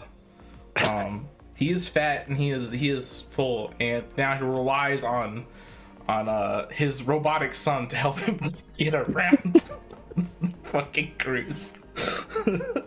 Meanwhile, Woodchop will watch, because there's on a lot of cruises there's at least somebody singing, and there's plenty. There's shows all the time. Yeah. So he goes to that so he can reminisce about his lost. His lost. Oh no! So I do want to point out when he does. He does see that there is a billet that coming soon. The Desert Bloom. Coming soon today or coming soon in the future? No, in the future. Okay. Yeah. It makes him depressed, so he goes back to the spa. Okay. What else is there to do on a cruise? There's a dinner in the show at night. It's a nice dinner in the show, and Woodchuck really likes that because it forces Vashon and Sweep Up to be a family for the night. So Woodchop's kind of getting into it, like when SpongeBob and Patrick pretended to raise a baby together, and they kind of got too deep into the role play. Okay, I got you. All right, that's beautiful. It's a married couple for real. Beautiful story. That's a beautiful story. You can take your extra hero points. That was amazing. I hope Sweet Pup learned gambling from Vashon. He learned something. He definitely learned something. I mean, Henry hopes he doesn't, but I he- can he's a imagine player, Vashon having like a run of luck on his 14 mimosas, and he's just like, whiskey for everybody, even the boy. They're like, sir, you can't give alcohol to a child. And he's like, I thought this was fucking Alkenstar. Well, Excuse me. It would be Yeah. soda. They're like, fine, here's a cocaine-laced soda. Like, That's better. You know that uncomfortable fullness? Like you have Yeah. eaten. That was lunch for Vashon. Oh my Like, that gosh. Uncomfortable. There is food in my esophagus. If I move too much, I will throw up. Nice. And Sweet Puff just tells everyone that he has 4 fathers. But he's not allowed to tell you anything about them because they're undercover. Like, I think that Sweep Up would be great to have for gambling because he could figure out all the odds. Beautiful. All right, back down in the bilge. All right. miserably work. All right, you guys hear a whistle blow, and you know instinctively that the sun has set because you guys feel a kinship to that particular time of day.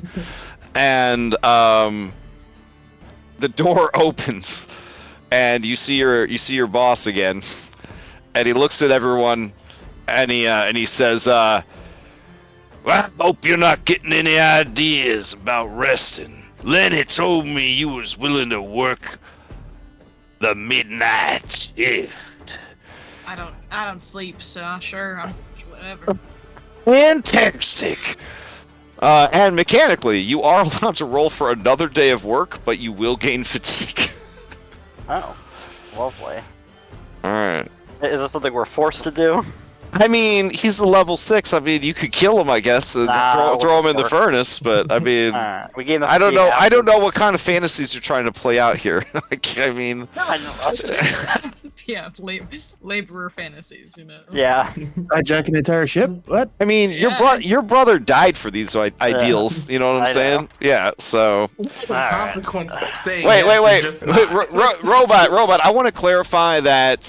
I need to clarify. Henry's brother died for workers' rights. We don't know what's going on with Scotrick's brother. Okay, so just don't strike that for the record. Strike it for the record. Okay. All right. Cool. Incoming fatigue. Are there? Here we go. What is it? What happens if I just don't? You just don't. Yeah. What if I just tell him I will, but I just mean, don't? the ship will start to slow down because it needs to be, it needs fuel. It's a steamliner.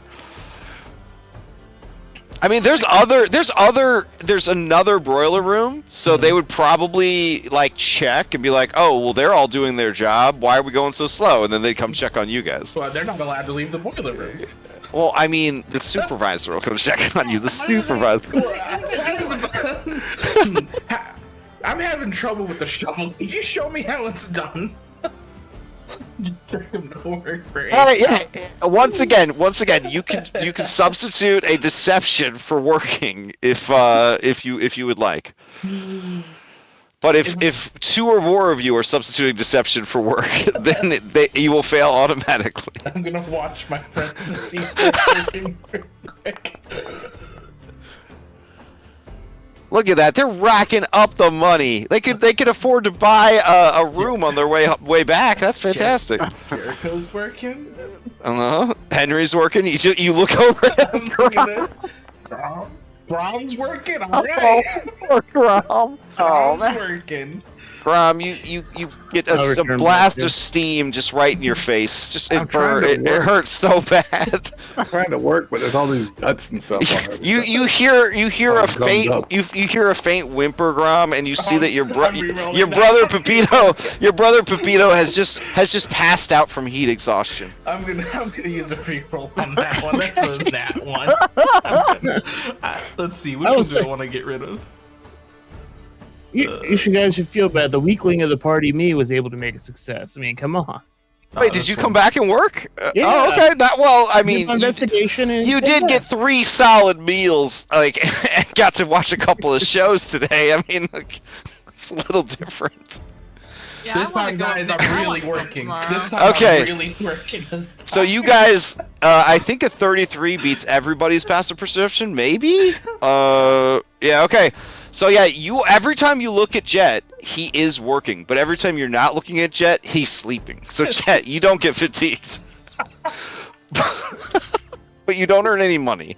Well, actually, you know what? I guess you do, because you're the only one. So yeah, we'll say that you got a standard success. You get 6 gold for doing nothing. And you get some sleep. Alright. Kelly, since you investigate all day and worked all night, you are also fatigued. Grom, same situation. Oh my god. Alright, you feel the sun rising. Those of you with skin, so I guess that those of you with skin who are working, so 2 of you, blisters form, swell, and burst as you just shovel coal all night. Grom, you calibrate and recalibrate instruments, constantly getting sprayed in the face with steam and fumes. It is a miserable experience. At a certain point, there's an issue with the bilge. Your inability to fix it, Grom, the room begins to fill with putrid, almost septic water.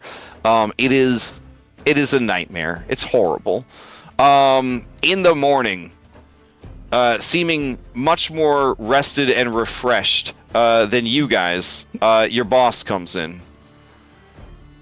Peter looks at all of you and says, you did a good job last night. I was worried we were gonna slow down, but boy, you kept the fires burning.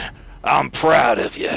Here. And he sets a fat stack of gold down, and there's 20 gold pieces in it. And he says, a bonus.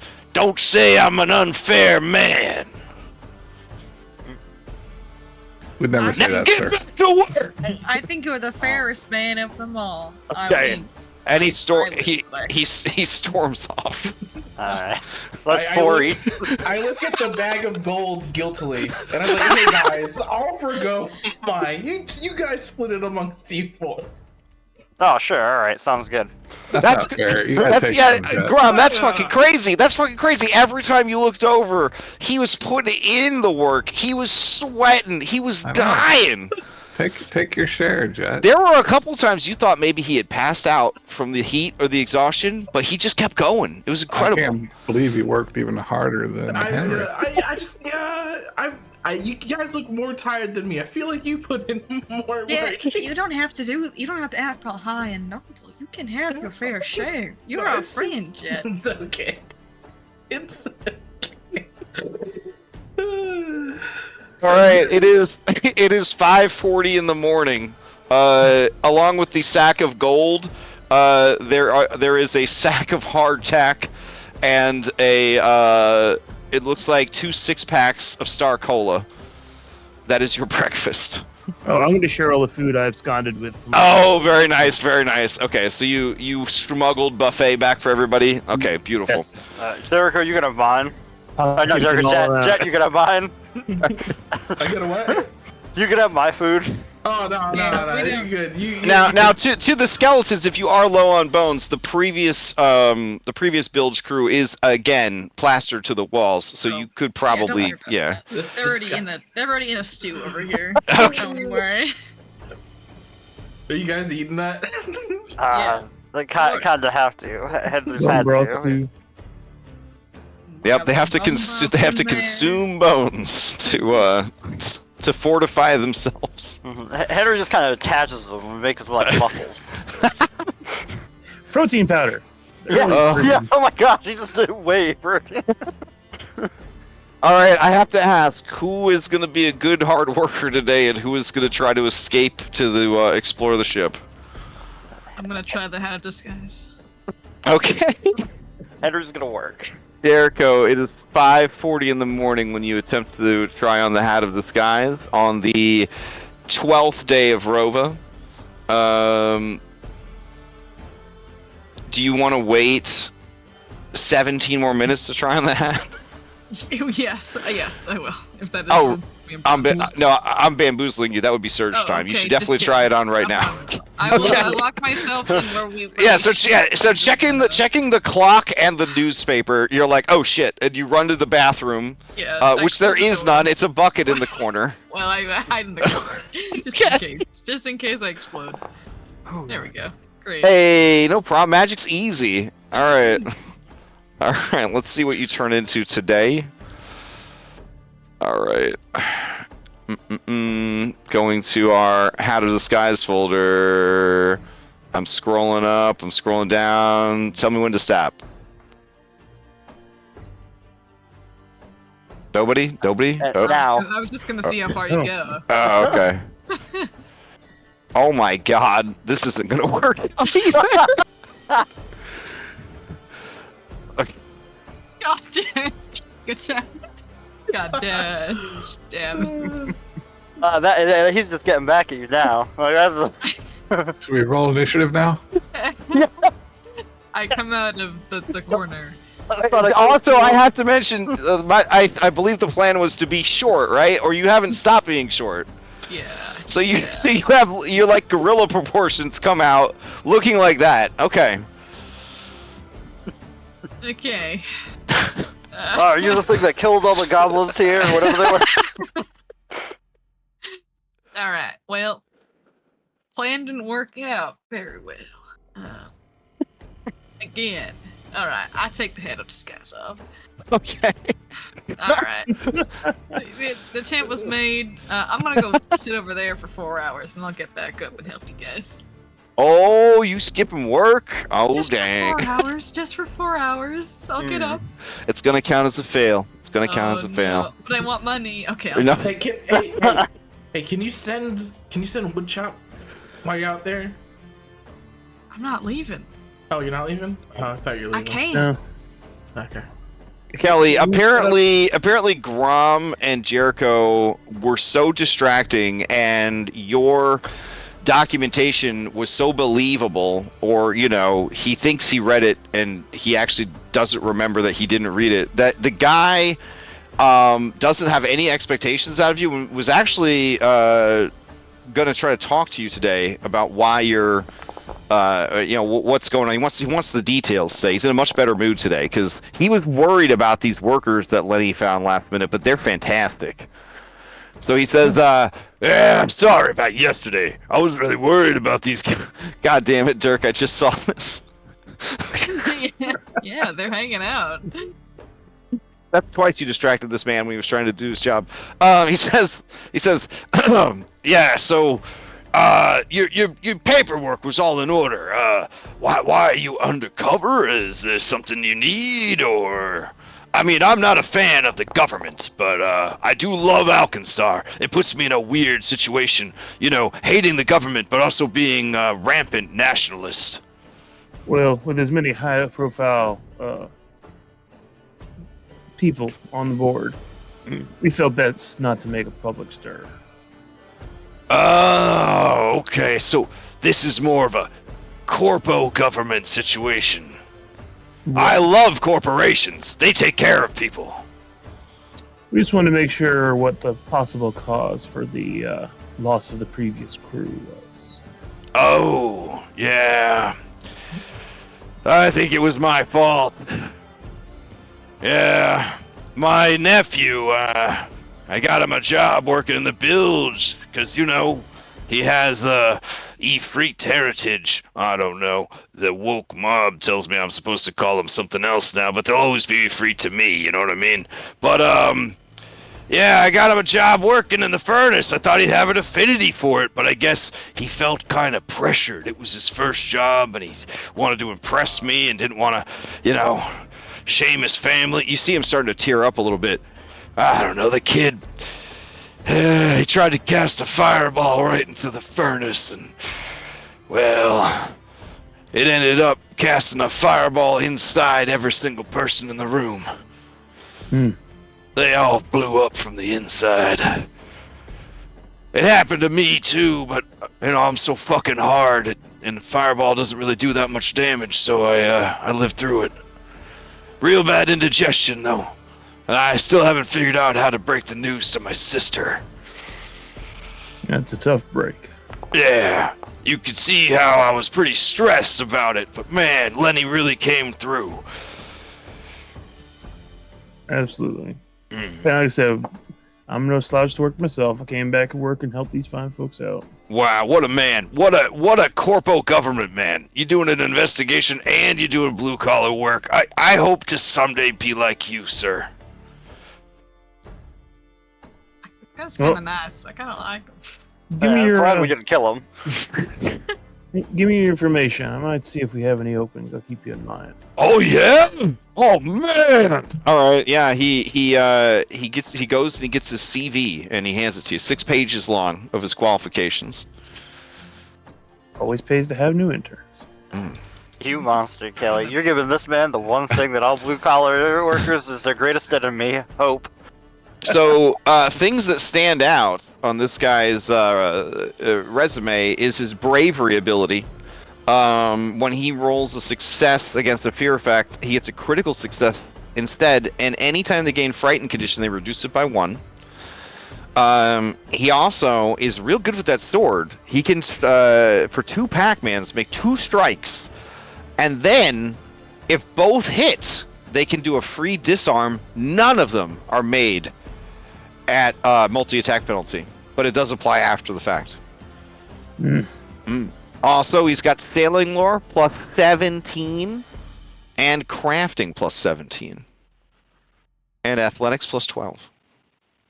So, I mean, he's looking for a team spot. We've edges. Peter Pyrite, he ain't no slouch. I'm just throwing that out there. He ain't no slouch. So, and apparently he's going to have a very sad sister. So, I mean, yeah. All right. If you know anybody that likes to flirt with widowed sisters, wait, that's not a widowed sister. She'd have a dead son, but still, sad women who are sisters. Anyways, with your rapport with Peter established, you can come and go. You, Kelly, can come and go as you please. All right. So, is anybody working this morning? I rolled for Yeah, we early. rolled. Oh, you already worked already, and you're taking care of it. Fantastic. All right. I'm gonna go get coffee for everyone. Oh, Fight fatigue. all right. Are you going to try and do another investigation today, or are you just going to get supplies and bring them back? At this point, I figure just supplies and back. All right. I If got you most of spend the day story to bringing cover. supplies back, their checks tonight, I will grant them a +2 item bonus to their work checks tonight. If you just spend the day getting them supplies. Yep, ferrying Okay. supplies back and forth. And Okay. All right. All right. You may roll to tell the story of Woodshop, Vashon, and Sweep Up's second day on this luxury cruise liner. The winner of the roll must tell the story, after which they will receive a hero point.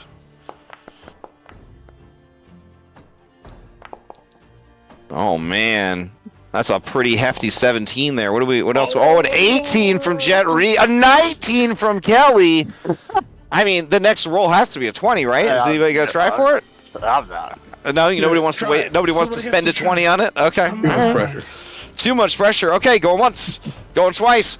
Kelly, what do those 3 scoundrels get up to today? Oh, let me change the music back to elegant cruise music.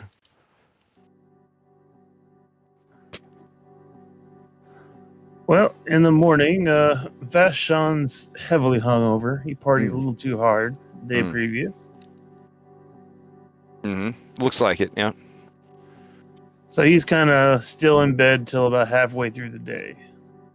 In the meantime, Woodshop is off trying to find new love interests for his life. Oh, He decided to make this his romance cruise. dang.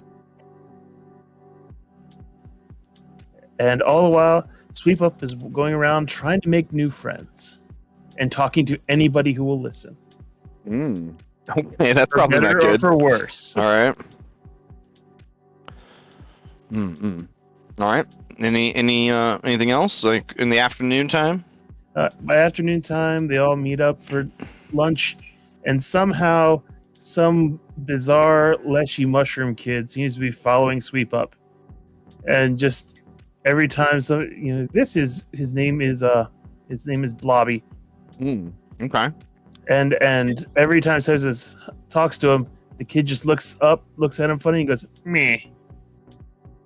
So Blobby and Sweep Up have been now cavorting around. They're going to explore the ship. Unattended cruise children making friends. Okay. All right. Beautiful. Okay. That sounds like a pretty chill and relaxed day. All right. Go ahead and take your third hero point. And then we head back down to the bilge.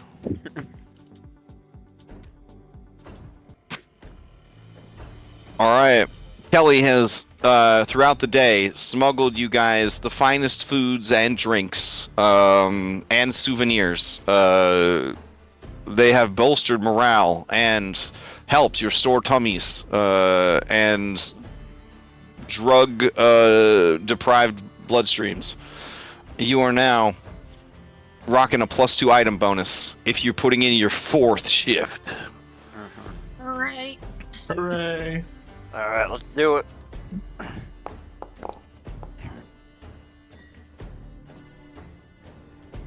Dang. See, you could have rode for free on the barge, but instead you making money. Grom, I think you fell in the furnace with that. I'm pretty sure you'd be. All my friends are working hard. So you waited to see if they. Oh, you're actually working too? No, that's deception. Oh, That is the last time. Oh, damn, Jericho. You're really good. There we go. What? 40? Oh my god. Yeah, I waited to see if all my friends were working.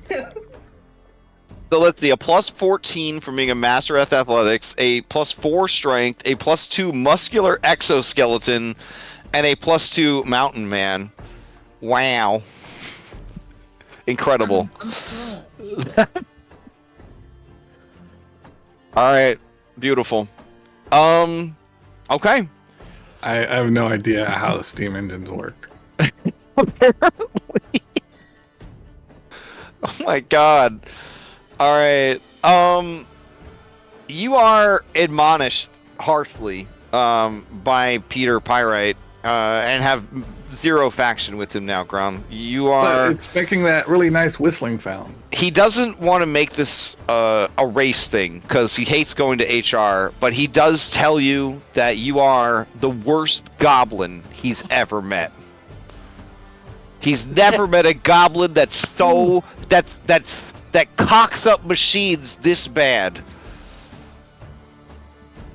He can't believe it. He can't believe it. He refuses to pay you. He refuses to pay you. That's fine. That's fine. Okay. And the bonus he was going to pay everyone, he has to use it to fix the stuff you broke. Whoa, hold Hey, on. Mr. Pyrite, hang on right over there. Yeah, what do you want?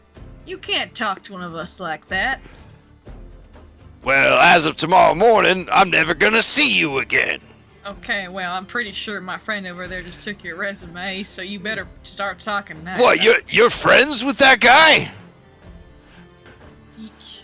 Yeah. These are actually, these are my crew. Yeah, we're his co-workers. Oh. We're deep undercover, and you're being a real asshole, and I'm just saying, if this is how you treat your subordinates, maybe we don't want to have you in the field. You gotta admit, it's gotta be pretty rough working with someone this reckless, though. No. I'm really tired. Yeah, he's tired. You leave him alone. I haven't had any food in several days. You're starving him. I don't think that's true. Look at all the food. There's food everywhere. The size of this place is all sized for humans. I'm way down here. I can't reach those levers and those things and stuff. Cut me a little slack, boss. Well, fortunately, there isn't any kind of organization you could reach out to for help to make sure that the workplace is safe and accommodating for all workers. And he storms out. Yeah, I don't like him either now, Grom. Yeah, now he's a jerk. You've showed his true colors. Kelly, rip up his resume. No B team for him. Yeah, no B team for him. F team.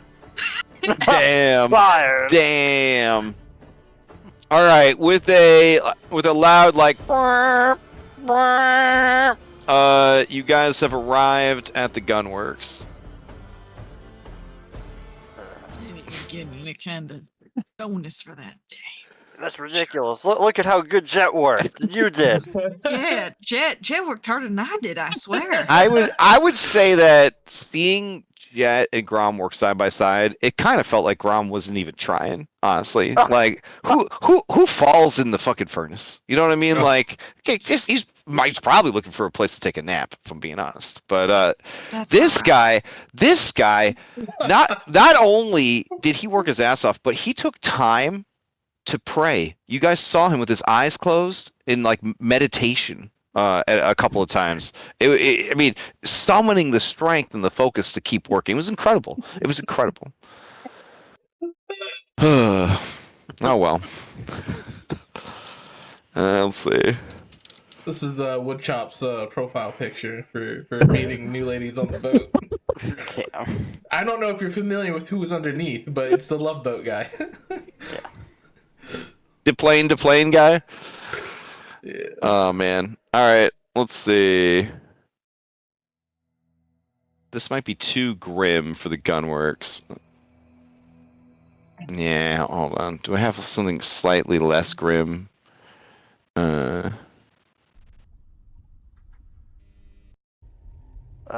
that's. guys. Hmm? This was better than that flying ship situation. It was much smoother. True. It's true. We haven't slept in 2 days, but that's fine. Some of us don't need to sleep. We do need 4 hours to sleep, so maybe before we go to the gunworks, like for real, we like get a tavern and sleep. Oh, for sure, 100% we need to rest. Yeah. Oh, good. We'll sleep when we're dead, right? Yeah. You don't need to sleep when you have an alchemist. Oh, all right. All right. Let me get you guys over to the gunworks. It's got its own special section.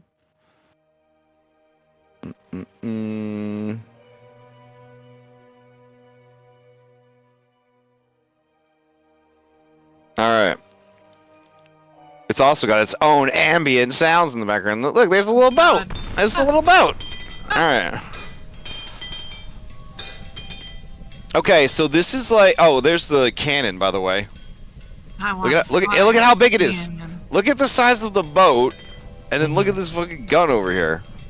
I stare at it. That's crazy. I really want to fire that cannon. Alright, as you guys are leaving, Peter doubles down on his anti-Grom stance, and he singles out Jet Ree, and he says, I know I was harsh on the little guy, but I want you to know that I'm not the kind of man that's afraid to give out an attaboy. So I want to congratulate this fellow right here, this little twink right here. He did a great job. He was the hardest worker I've ever seen in my life. Every time I looked at him, every time I peeked in, he had a shovel in his hand and a grimace on his face. This is the kind of work ethic and determination we're looking for. And sir, if you want a full-time job here, we are going to be placing formal openings today. So if you want to just turn your ass right around, I don't know what kind of business they've got you doing, but you always have a job here, son. And you two skeletons, what can I say? You're people, you work real hard. They're tireless. Hey, you know what? Do you want to come with us, actually? Get away from the people on the boat over there, and you can hang out for a little bit, you know? You can come with us. Oh, no, this is my life. I love this boat. I don't know. You can be a cool crime-fighting secret agent. Oh, my God, what was that? You look over, and you just hear, like, a fucking munitions explosion going off. So, again, I live down the street from one of these. Me, Stone, and Cacti all live down the street from these. So this is like a military base where they build and test weapons, aircraft, siege weapons, things like that. So it's constantly on the move, but there's like a town essentially built here as well to house the families of the military workers essentially, and then provide like housing for them and stuff like that. So there is a small bit of tourism here, but it's mostly people interested in making like big weapons deals with the Alkenstar Duchy. As such, there are going to be some places to stay. Yeah.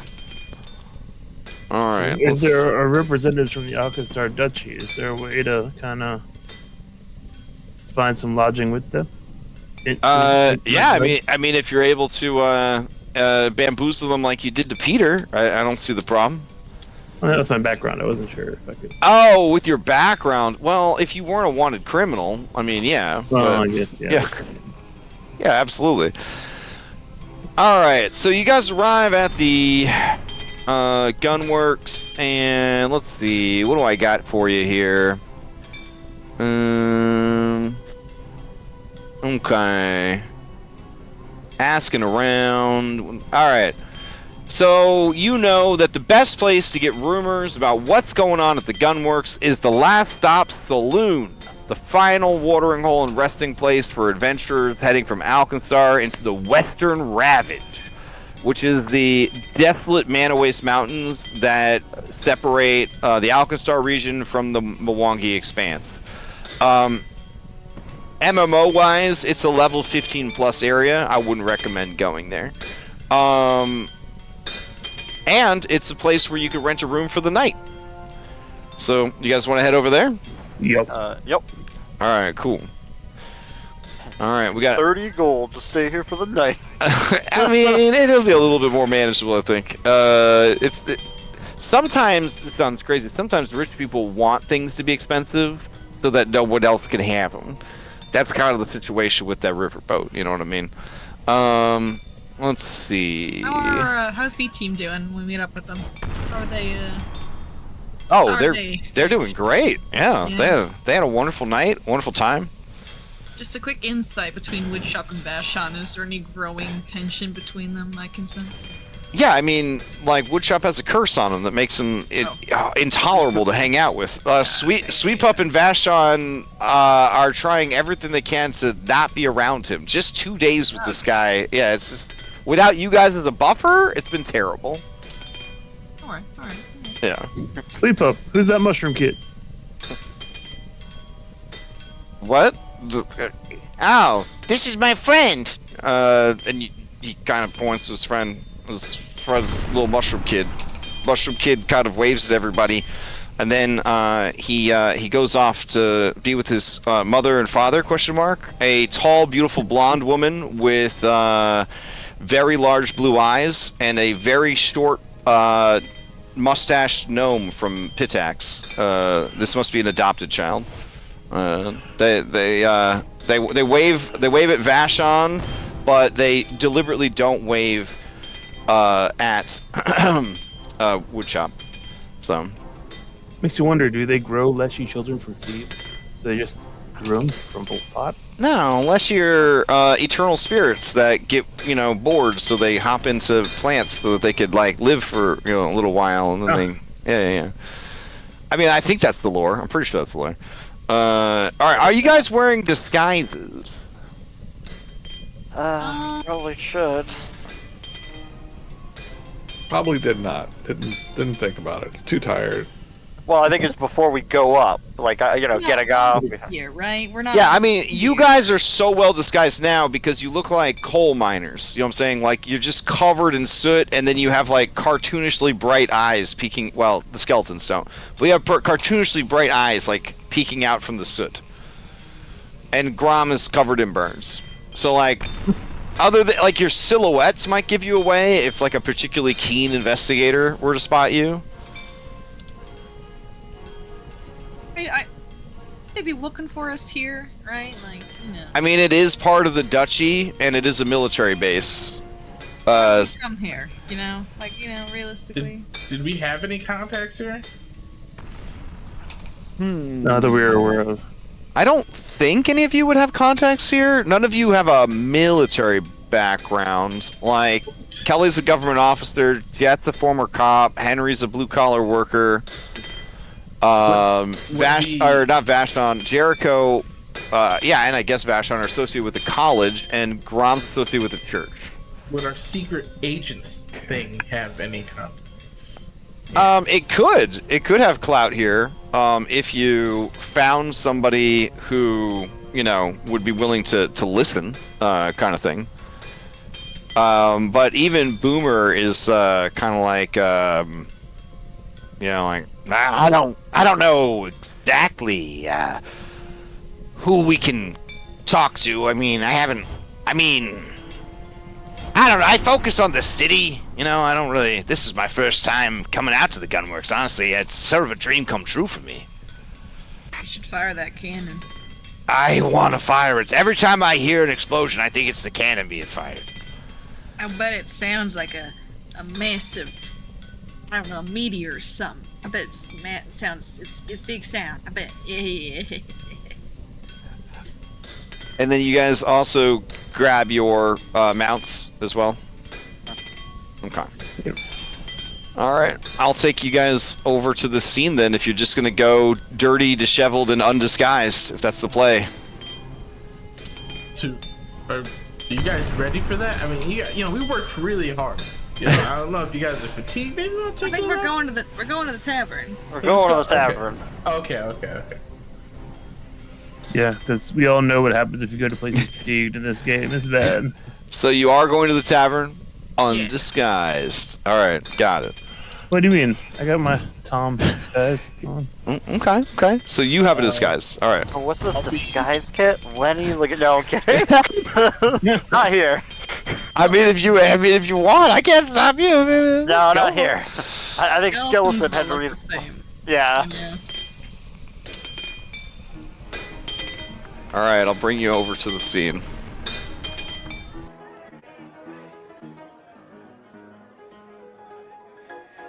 All right. You get to the saloon and it's only 6 a.m. But man, Alkenstar citizens, they love their caffeine. The smell of sugar and baked goods and bacon and coffee, and of course tobacco smoke, is just in the air. As you go to the door, the bouncer, he steps up and he says, "Oi, where are you going?" Inside. Makes sense. And he goes back to his post. Alright. I don't know. I don't even know what that was about there, Jericho. I don't know either. Grom, you were able to pet the dog. Yay. Okay. I'll toss him a silver as you go through. Pepito wanted to pet. Alright. Alkenstar, one of the only nations in the world that has a tipping culture, he snatches the coin out of the air, bites it, and then tucks it away. He gives you a nod, knowing that you're a man of culture. Does this have 2 floors? It does. Oh no, I think I'm in the top floor. Why did you go? How'd you go to the top floor? I don't Same know. thing happened. Walking forward. Oh, no. Drag up. Just zoom out. You're right there. Yeah, zoom out. So on that floor, you can see the first floor, guys. Don't panic. Okay, I'm Yeah, panicking. it's a very fancy map. If you were on the second floor, you'd be able to look down from the balcony and see everyone on the first floor. I was panicking. Yeah, it's okay. It's okay. All right, as you approach the bar, you see that there's 2 bartenders, Germ and Gur. That one has his bow tie untied. Yeah, he's Germ is a little rowdy. Germ's a little rowdy. Yeah. As you approach, Germ says, "What do you want?" And then Gur says, "Excuse my brother, he can be a bit rude. A milk, absolutely. And then he takes your guys' orders. And a room. Ah, you'd like a room. And Germ says, "I don't know if we've got any. What with that Cyclops and his goons taking up all the rooms?" And then Gur says, quite right. I will have to check the registry. We have a very prestigious guest staying with us right now. Mercenary leader by the name of Vuslag. Have you heard of him? Nope, never heard of him. Yeah. Oh, Germ says, he's so cool! He's a giantkin like us, but you know, a cyclops. And he overcame his disability of only having one eye to become one of the greatest gunslingers of all time. I heard he has Makes surgery me to think make that- himself a cyclops to get sympathy. Oh, what? Really? Give me a deception check, Kelly McLean. This bartender is pretty perceptive, just so you know. You're going to try to beat 26. Oh, damn. All of you didn't realize, but yes, it is true. Vuslag might not be an actual Cyclops. He might just be using that for the pity points. You don't know why Kelly's been sitting on this information this whole time. Maybe he found that out over the last 2 days on the ship. But I think the 35 beats all of your passive perceptions, so you would all believe this bold-faced lie. This woman says, say more, partner, say more. What else you got? Spill all that tea. Buy this man an espresso on me.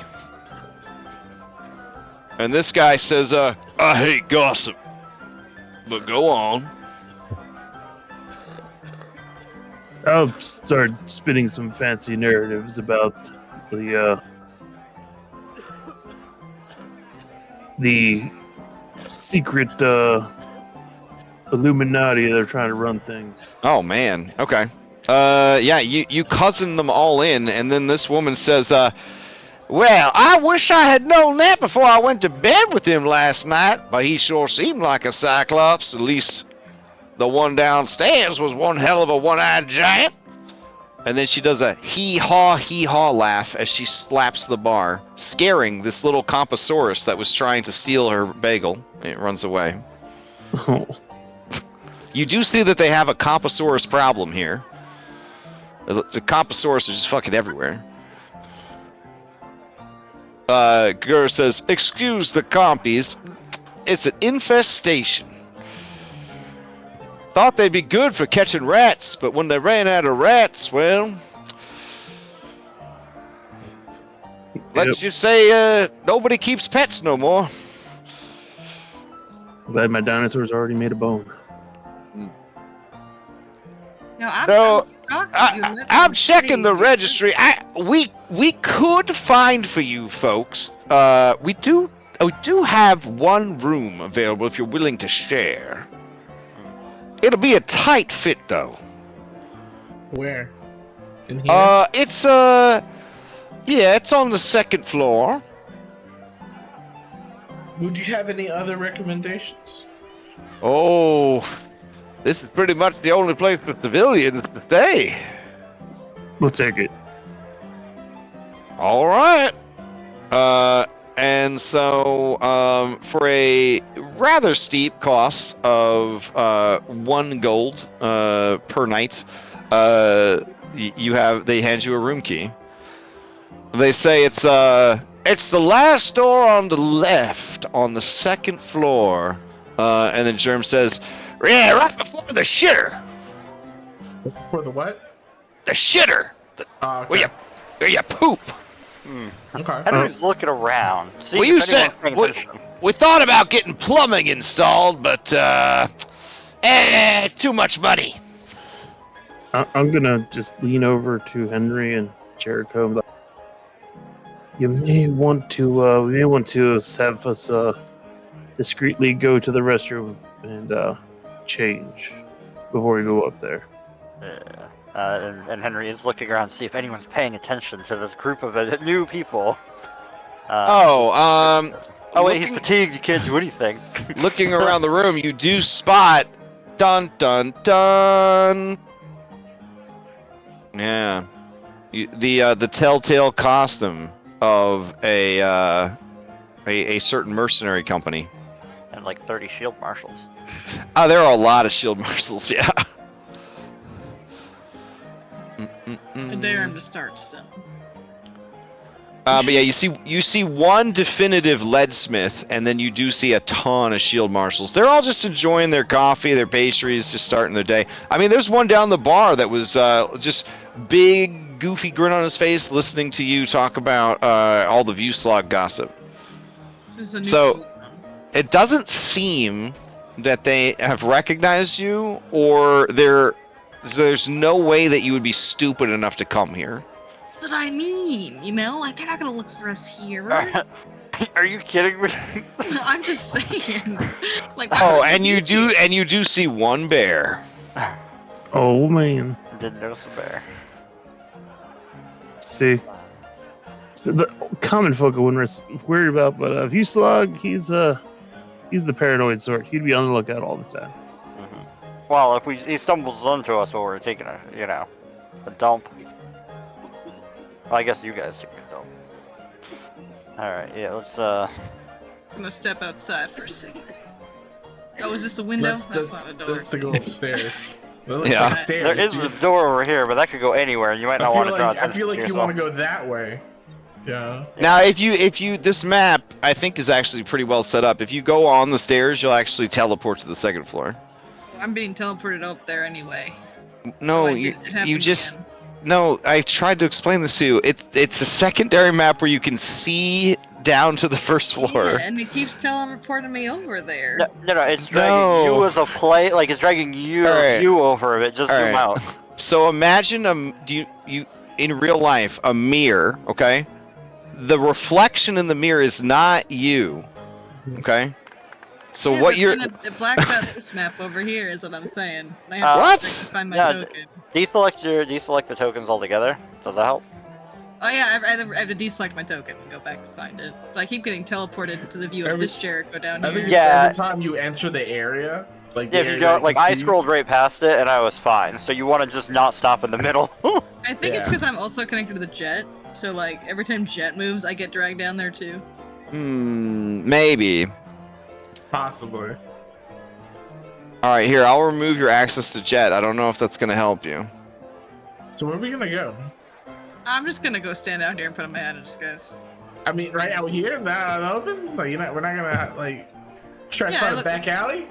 That ogre looks chill. He won't tell. He's no I'm snitch. not. I'm gonna go. No. Everybody's chill until the giant cat appears out of nowhere. What's this here? That's stairs that lead to the second floor. Oh. Yeah, Okay. there's an outdoor dining area, and also a wraparound porch that there's a sign that says rooms. Oh, okay. Yeah. Well, just hide under the stairs and Yeah, we're just, safe over here. Okay. You just hide under the stairs right here. Okay. and then put the hat on. All right. I mean, we shouldn't be standing next to each other when we do this. Oh, okay. I'll be looking out. Well, you don't want to be in view of the window. You look in, you see Boomer teaching Sweep Up how to play billiards. I'm just gonna. Yeah, I'll keep watch. I'll keep watch. Okay. I'll wait for them. All right. Alright, Let's see. we're watching. At this point, it would be about, after listening to Kelly's gossip, it'd be about 7 in the morning on the 13th day of Rova. So let me see what your wild surge chances are here. Okay. All right, so they built this facility here because the surges are lower here. So it's similar to Smokeside back in the city. It's only a 3 or less. Alright. Okay, that's easy. No! Ah, God damn. All right. Okay. Well, there's a good reason I got a hero point left. You can't hero point these that fortune on them. God. Okay. Give me a D100, Kelly. I'm gonna have to pause the game. maybe a house will spawn, and we can sleep there for the night.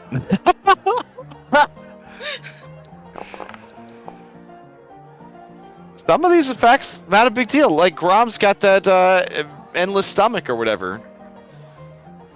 That's apparently you're dealing with it, right? Like you're, I don't know. I forgot about it. Like, sure.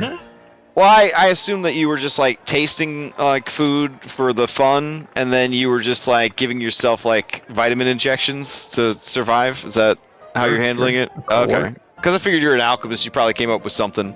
Yeah. Or you just figured out what chemical compound of food would be allowed to be digested by the bag. So, yeah. Spam counts as food. You have special gromite that you eat. That's like the only It's food made you out can of eat now. enzymes that the bugs that eat termites have, and then Grom just eats wood. Okay. Incredible. All right. Like diet cookies. They're just made out of wood. Okay. Exactly. All right. Beautiful. So you probably poop a lot more than you used to. That's okay. All right. 36. Oh no. Hold on. I went out back, so We have to change the music. Of course. The 30s, every time one of these comes up, it's like, this is just done. 30s are Minding cursed. my own business out here in the front porch. Keep going. All right. Oh, it has to punish me for rolling a critical success, so you know. All right. As you put on your hat, the sun darkens. You feel the earth tremble a bit beneath your feet.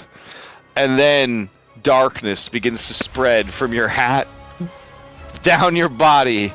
When it hits the ground, it floods outwards like liquid night in a 30-foot burst. Fortunately, following all of the building codes for the second age of Galarian, the door blocks the line of effect. None of the shadows can get underneath the door. It's that airtight. You are the only person subjected to this, so you can take that with you to heaven. All creatures in a 30-foot burst feel the heavy weight of evil settle upon them. I need you to give me a fortitude saving throw.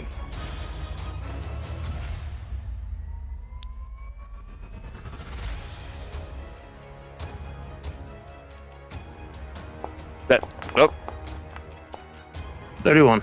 that is a... No, that's not a critical success. That's a success. So, you become enfeebled 1 and sickened 1 for 6 seconds. Still okay after that? Yeah, it's fine. Oh, Is it cool. still dark? Yeah. No, the sun, I guess, went behind a cloud for a second, guys. It's fine. That's good. So Okay. I walk back in looking like something completely different, though. All right, let me do that real quick then. All right. See, guys- not all of them are terrible. Are you guys done changing? It's my turn. It's my turn to roll. Oh no! You're gonna roll for your natural ability? No, I was gonna roll to actually disguise. He'd seen my natural form. Oh, this is awkward. God, these are so stupid. Okay. Yeah, roll a d20. You got the thing paused still, by the way. Oh yeah, it's because I'm changing everybody out, but you can Okay. make your roll still. I wait for them to switch out so I too can hide, and then I roll. This is me Okay. rolling while hidden in the place. Haha. There we go. A 9. I'm good. All right, we finally got a slightly normal disguise here on Jericho. That's good. Thank God. I could have used this 2 days ago. All right, let's see. I can't wait for this. All right, Henry, what do we got here?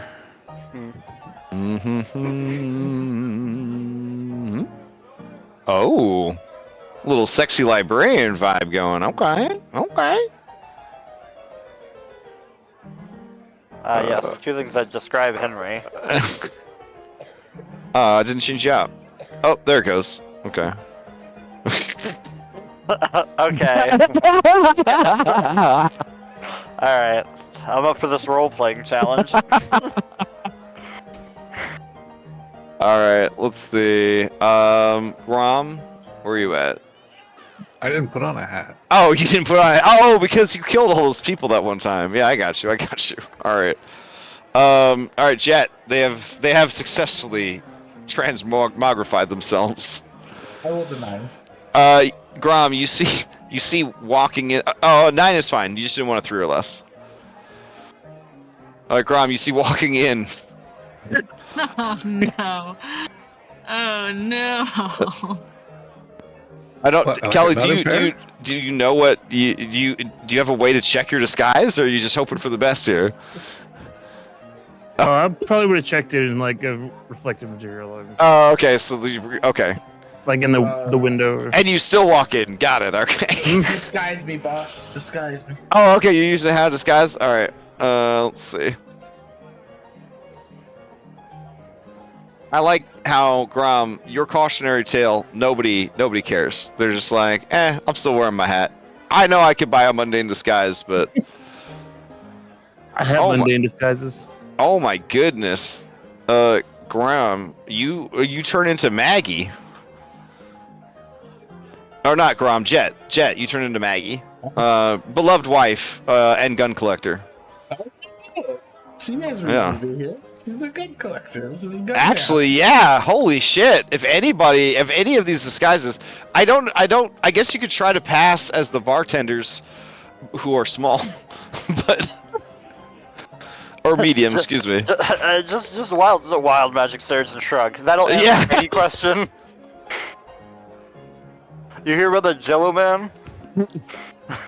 No, I'm gonna go all in. Hey, you look like me. Oh wait, Jet, you turn back to normal. Hold on, I I didn't got mean you. to. No, when I went over the threshold of this area that lets me teleport upstairs to look, it changes me back. Weird. Okay. All right. Don't.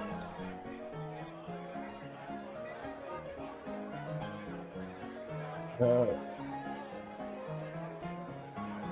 right. So, what is your guys' play? What do you want to do now that you're disguised? As you come in, Germ says, "Awful busy today. There's no room left. We already gave all the last room to this little guy and his friends." And Gur says, "That doesn't mean we're not serving fine beverages and delicious baked goods.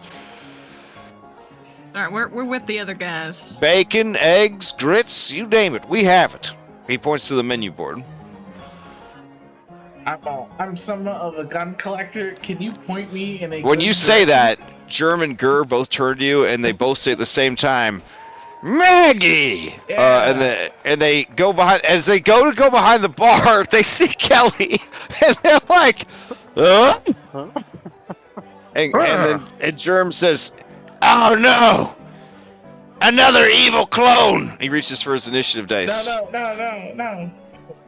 It's not an evil clone. Evil? I thought you two looked that handsome.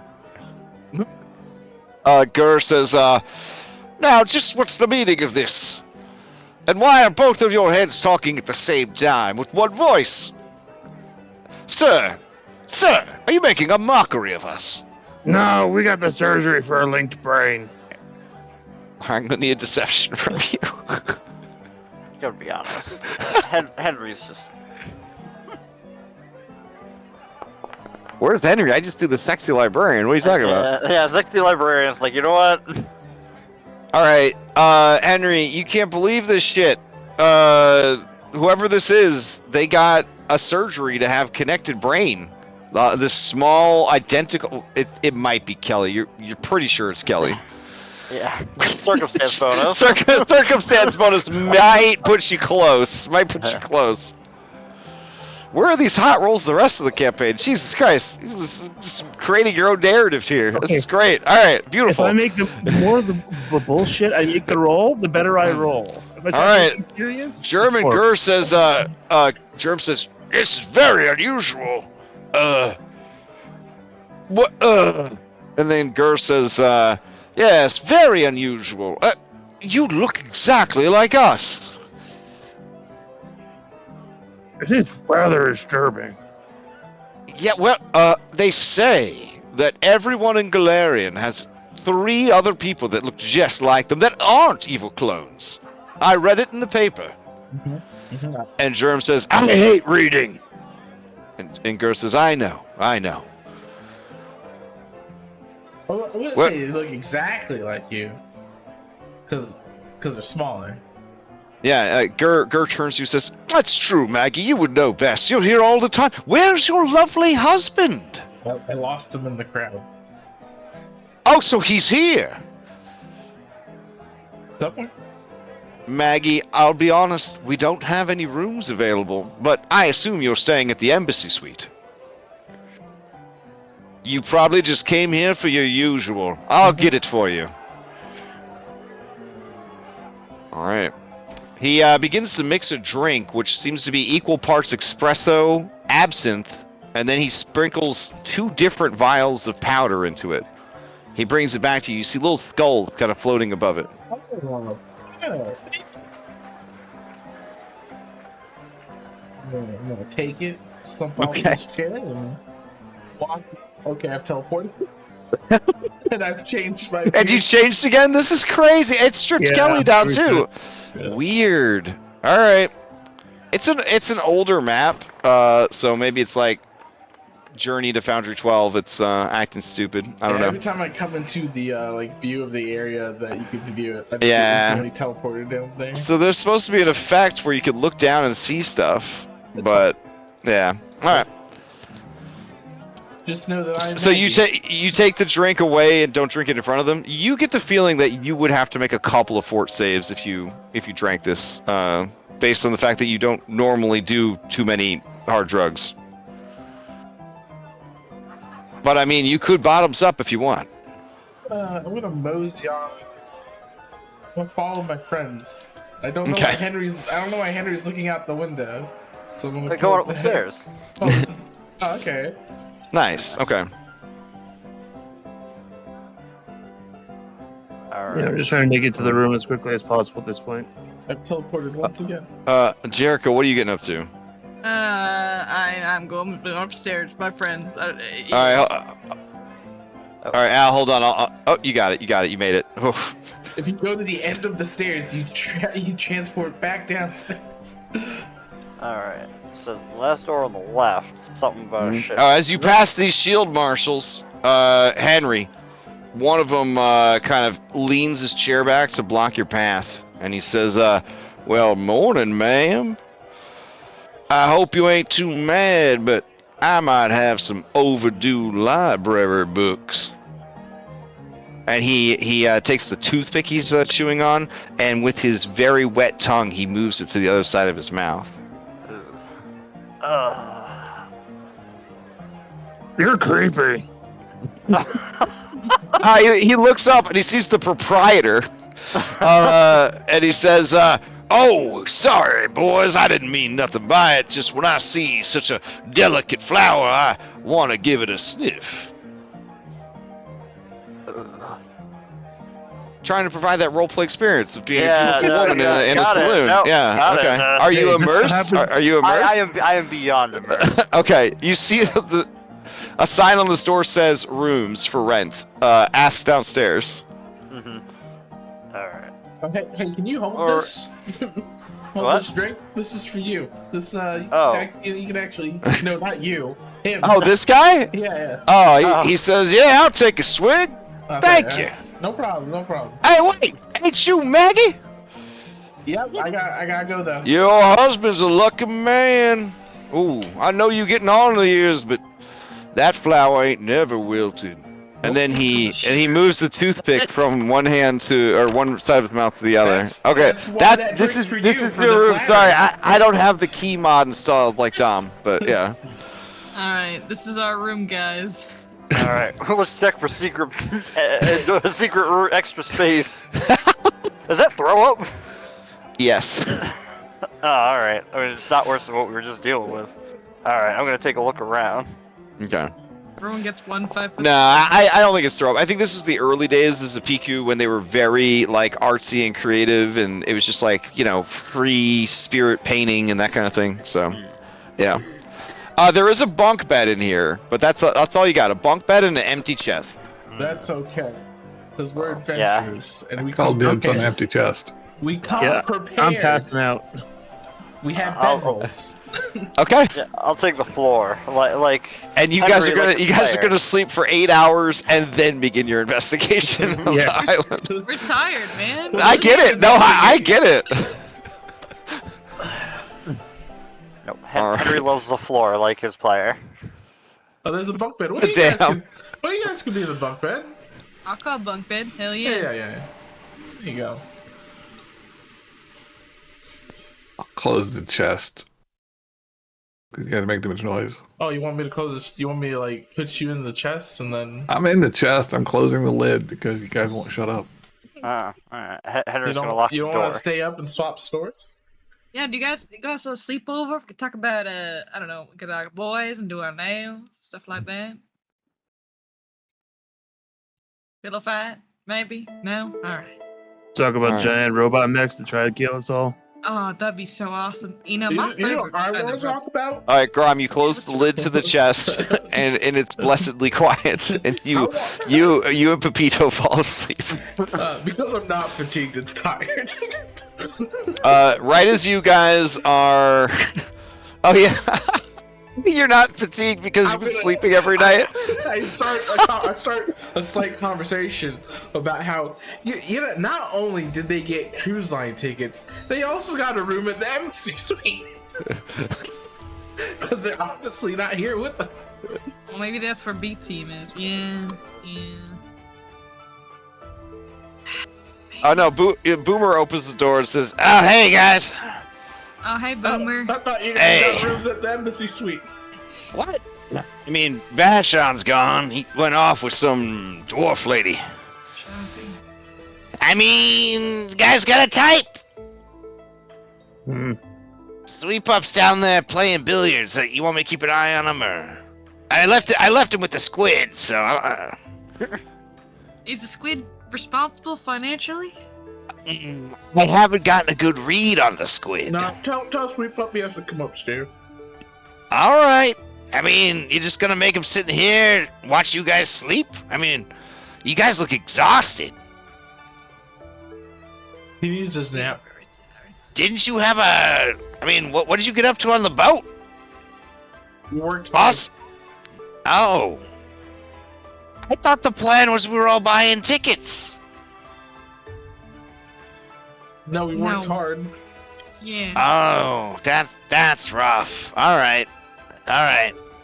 Well, there's no rooms here. You guys got the last one. Oh, and apparently Viewslag is here, but he's out for the day, doing some kind of inspection.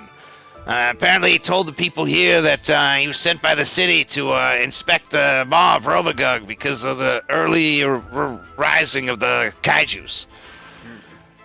What a coincidence. Find out what room he's staying in. They got all the rest of the rooms on this floor, man. Yeah, what room he's staying in. Oh, you want me to do that? Yeah. Well, I mean, if you can. If not, I mean, we'll figure it out ourselves. You're our most trusted B team member, Boomer. You're the most competent one. Even though we always forget your passive reflex bonus. Crazy. All right. Wow, you guys are down bad. Okay. Well, good night, my sweets. I guess I'll just be around. I don't know. Maybe I'll go sleep at the docks or something. I mean, there's I mean, a there's 5 a foot s- square right there. There's a like- square right here. Yeah. That's plenty. Well, he doesn't need to sleep right now. Sure. All right. Honestly, it's better if there's people awake while we're asleep. Now we lock the door. Okay. It's like back when I used to go to conventions. Back when we were all super poor. Yup. Pass down Yeah, the crust in I the living refuse room. to do that now. I'll buy a room for myself if I have to. Indeed.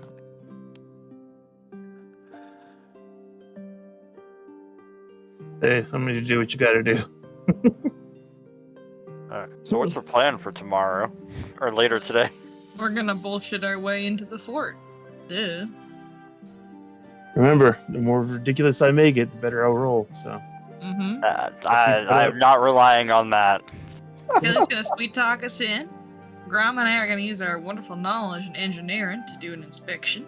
And when they're And while like, we're we there- already had a guy come and inspect, we'll be like, yeah, but you didn't have a guy come in and inspect at night. Yeah. And then once we find these two wizards, At Kill him. night. kill him, take the power knight. There we go. We're done. We finished the adventure path. That sounds pretty nice. Pretty easy. Mhm. I also feel like we're being driven to a conflict with Uslog that'll be final. What? That's crazy. What did he do to us again? He's been hunting us down. He's a mercenary that's been specifically told to find us. He was at the party. That was the whole thing. He's been chasing us around the city like multiple times. Why do He's I a have jerk. why do I have no memory of him? I don't know. You were outside. You were outside helping Kelly when he jumped out of building. I was like, do we know this guy? Okay, Yeah. that makes sense. Oh no. All right. He's basically Alright. Henry's new rival now that Boots is dead. All right. Okay, we'll just kill him then. Easy. He does appreciate Henry's fine photography skills though. Hmm. Well, I've never had Cyclops before. I wonder what their bones taste like. He's a big guy. Big bones. Hmm. Mm.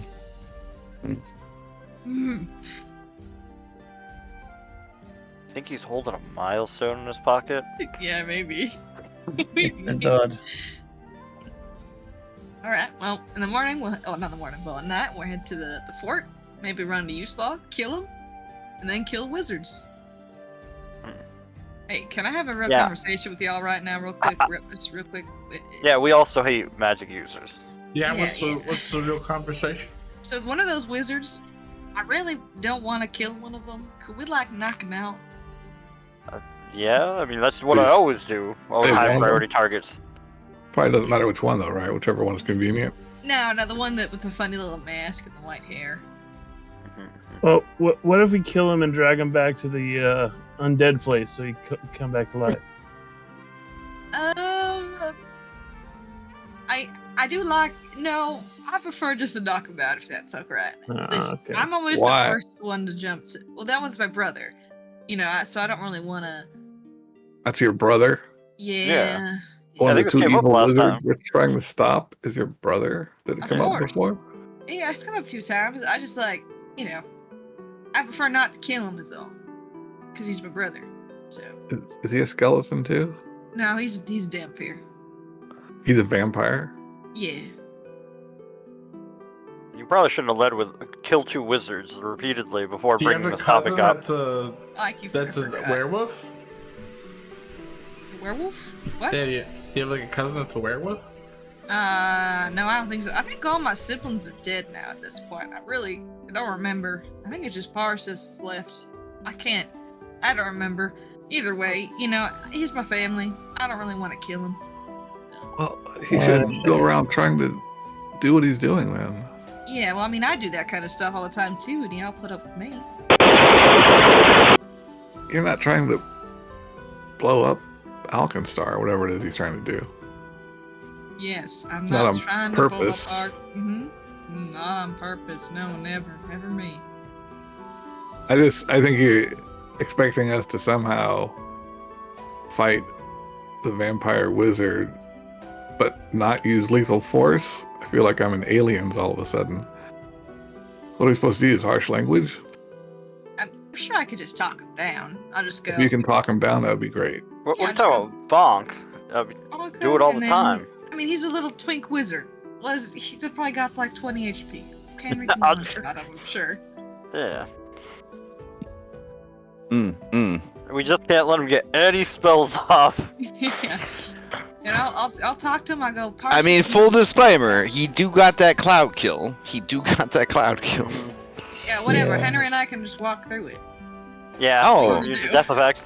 Oh, beautiful. Lynn and I know at least 2 of you will make it to the end of the adventure. We'll walk over and we'll kill him. I mean, not lethal him. Sit unconsciousness. Yeah. Alright, sounds good. Alright, I will advance the clock then, because it'd be rude for anybody to mess with you guys while you're sleeping. We'll go 8 hours into the future. Vuslag is a gentleman. Alright, Dang it, that's you what I got- meant to do. You guys would wake up at 3:30 in the afternoon. And prepare for next week. Oh yeah, I guess probably want to get too into something before we. All right, fair enough. I know. I too wish it were an hour earlier. Do you guys want me to run the session through the AI things so you could see what it came up with, or? Sure. Okay with it. Sure. Okay. Why by me? All right. Alright, I'm gonna go to end. So, Alright. hey Grom, Yes. do you have any alchemical recipes for, I don't know, a potion of gust? Potion of what? Gust, like breeze or? Like that makes air? Yeah. Like Oh. Yeah, That so like feels push a cloud Will. of poison. That'd be oh. something worth investing in. I don't. That sounds like think a dope alchemical item, though. Like a bag of wind. Like you open it and it casts the gust spell. That sounds awesome. Oh, hurricane bomb. You've got that. Okay, that's pretty cool. That's right. We just need the wind. That's because that could dissipate a lot of that times. That dissipates cloud don't know. effects. I don't know what this would do. This is one of those where, despite all the rules, the GM has to make a ruling. All right, volatile chemicals surge inside this glass sphere. While holding the bomb in your hand, you can feel small components inside bumping against the glass. On impact, the chemicals inside react violently with the air, causing a small cyclone and a torrential rain to form in a 5-foot area. I would say it would disperse a cloud effect, or it would have a chance to counter. What is it? It's not called countering. It's called shit. What do they call it in Pathfinder when you are counterspelling but you're not counterspelling? Oh man. Anyways, the thing where you can test an existing effect with your effect, it would be able to do that for that 5-foot area. So you would basically roll against like the DC of the spell to see if you could dispel it in just this spot where your bomb went. And we would just use your alchemy saves for that. I think it's counteract, right? Counteract. Thank you. Yes, counteract. So you'd be trying to counteract it. You got to counteract everything in this game. If you want to throw water on a fire, they make you do a counteract check to try and like put the fire out. It's crazy. I'm sure that's actually how firefighting works though in real life. You don't just like aim the hose and the fire goes out. Yeah. Point and click adventure, move water onto fire. right. All right. So I have clicked. I'm gonna click this link. I'm gonna follow it. We're gonna go on a magical adventure here. All right. So it says Outlaw Sunset, new session. Does anybody know what session this is? It's 50. Is it real 50th session? I'm glad it was a fun session. At least it was fun for me. I hope it was fun for you guys. But all right, I'm gonna generate an AI summary of the session, keeping in mind that the first robot quit on us. All right, so it picks up in Martel. In this session, the party continued their adventure in the bustling steampunk city of Martel, specifically at the opulent location known as Sunspot. I didn't know that we were at Sunspot. Okay, that's cool. The players discussed the city's defenses and the thriving black market. We did do that, where they could buy and sell magical items.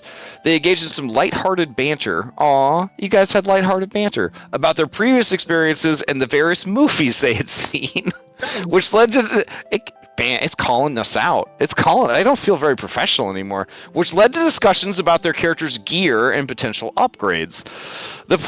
This is very judgy. The players decided to sell off unnecessary items and gear, with one character, Kelly, successfully locating the black market and facilitating the sale of their goods. Well, that's cool. As the session progressed, the party made plans to book passage to the gunworks and military installation. They explored different transportation options, including a luxury riverboat casino and a smuggler's skiff. Ultimately, they decided to take jobs as bilge workers on the riverboat, which would allow them to travel to their destination while earning some gold. The players roleplayed their experiences on the boat, dealing with the grueling work and challenges of their environment, including a wild magic surge that affected one of their characters. That didn't happen, though. Nobody got affected by it. After a couple of exhausting days... Well... somebody had to roll for one, but it didn't. They didn't get one. After a couple, all the ones that died, like the monster, all the people that died before. I think it's just. Oh, okay. After a couple of exhausting days of work, the party arrived at the gunworks, where they planned to investigate the mysterious happenings surrounding the area. They engaged in discussions about their disguises and how to approach the situation without orienting themselves. The players often interacted with NPCs, including a mercenary leader named Vlutlag.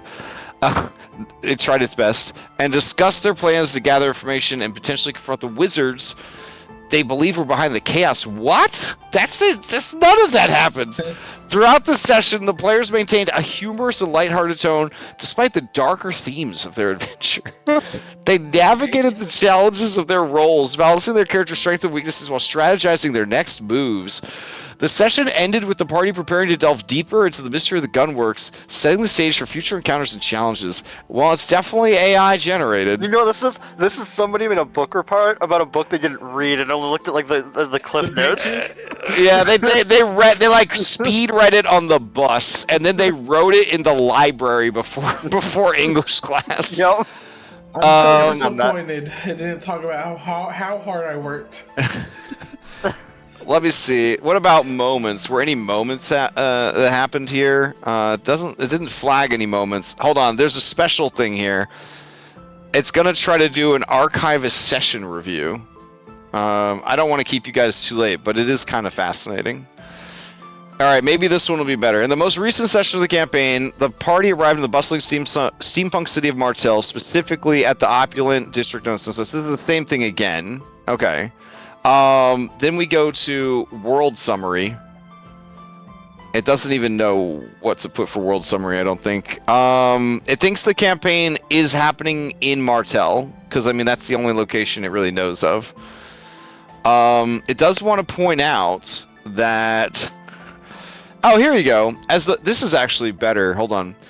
The ongoing campaign, set in the vibrant steampunk city of Martel, the party has recently delved into the mystery surrounding the opulent riverboat casino known as the Gear Smoke. During their latest session, the adventurers took temporary jobs as bilge workers, allowing them to earn gold while preparing for their journey to the gunworks. The decision not only provided them with the means to travel, but immersed them in the bustling atmosphere of the city, where they engaged in shopping for magical items in the black market and gathered crucial information about the casino's operations. As the party navigated their new roles, they encountered challenges that tested their skills and ingenuity. Some members attempted to deceive their boss, Peter Pyrite, while others focused on uncovering the truth behind a tragic incident involving wild magic servers that previously claimed the lives of the riverboat's crew. This revelation added an ominous tone to their work environment, heightening the stakes as they prepared for their next moves. The lack of visible defenses in Martel raised suspicions about the city's security, prompting the party to remain vigilant as they I don't think you did.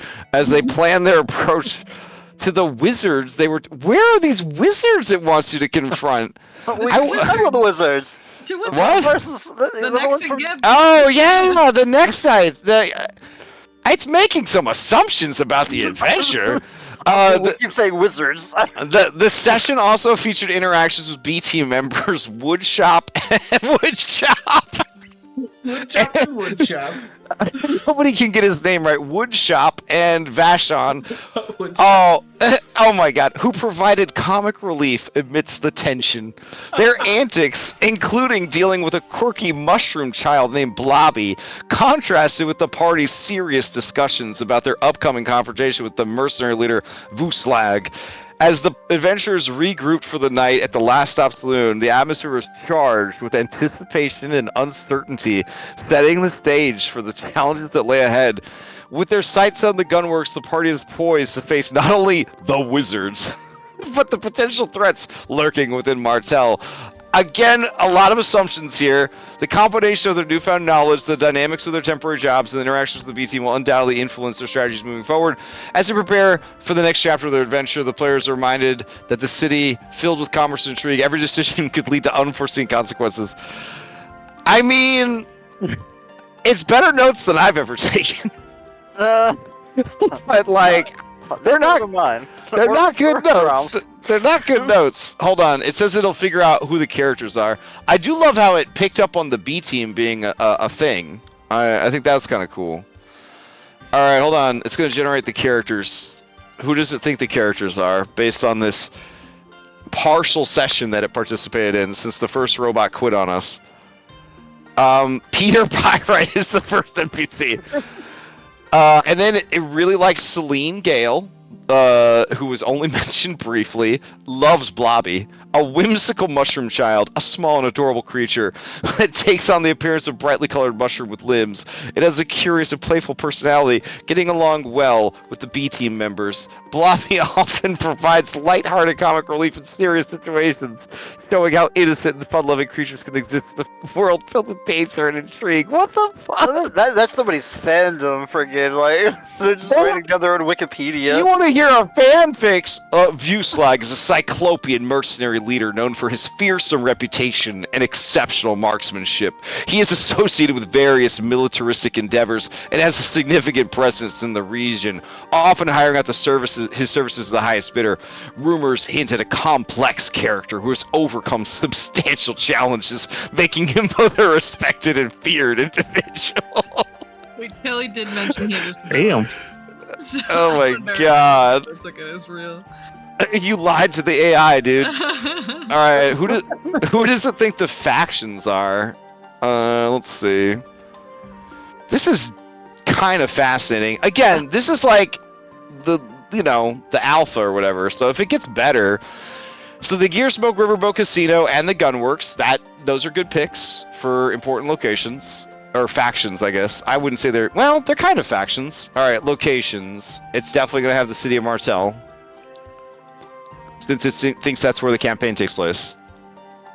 I also think it would do a better job if it was there from session 1, or even better, session 0 on, because I think it would just know more. Do you know what I'm saying? We're kind of asking someone, hey, watch the 50th episode of this show and tell me what's going on. You know what I mean? Critical Role? What? Critical Role, the first season? Well, yeah, exactly. Gearsmoke, Casino, Black Market District, and Last Stop Saloon. That's pretty cool. All right, last thing before we go, I want to find out what it thought the key moments in tonight's adventure were. It does make me wonder if you were to have it listen to this again, now it's already made one story, if it would alter it. See, and I'm gonna ask the designers, is it taking into account the previous sessions as it works on these, or is every session kind of its own thing? The demo they showed me, they were asking it. They're like, tell me all about this character, and then it spit out a whole thing about everything it knew about that character. So, yeah, for example, because it wasn't there for the introductions, even though Leah, you had the right of it, we need to introduce it. It thinks that your characters are just your names. It doesn't know which of us is playing which character, because it doesn't really have that information. We'll tell it next time again. Yeah. But the arrival in Martel is the first scene that I thought was interesting. Exploring the black market, taking on jobs, learning about the tragedy of the workers, planning their next moves, and resolving to push forward is what it felt like the key moments of the session were. So if you can regenerate it again to get different results as well. Because I'm following along with you, I'm getting all different things. Oh, really? Okay. Yeah. Yeah, so I think there's a lot of potential here. I don't think I could rely on it in its current form, but I do think that there's definitely some potential here. So, anyways. It generates multiple times. I wonder if there's a way to highlight what you want to keep and then have it. Well, yeah, you can do a thumbs up and thumbs down and be like, you did a good job here and you didn't. And you have to do that with AI to train it, what, when it's doing stuff right and doing stuff wrong. So, I spent a couple of months this year, just learning how to work with AI and stuff like that. And, I got one to a point where it would draw the same character the same way consistently, over and over again. And it took hundreds of yes, no, do it like this, no, try again. I feel like I could have taught a human being how to draw at that point. The amount of time I put into teaching this robot how to draw. But it is there, the potential for this tool, so that's pretty exciting.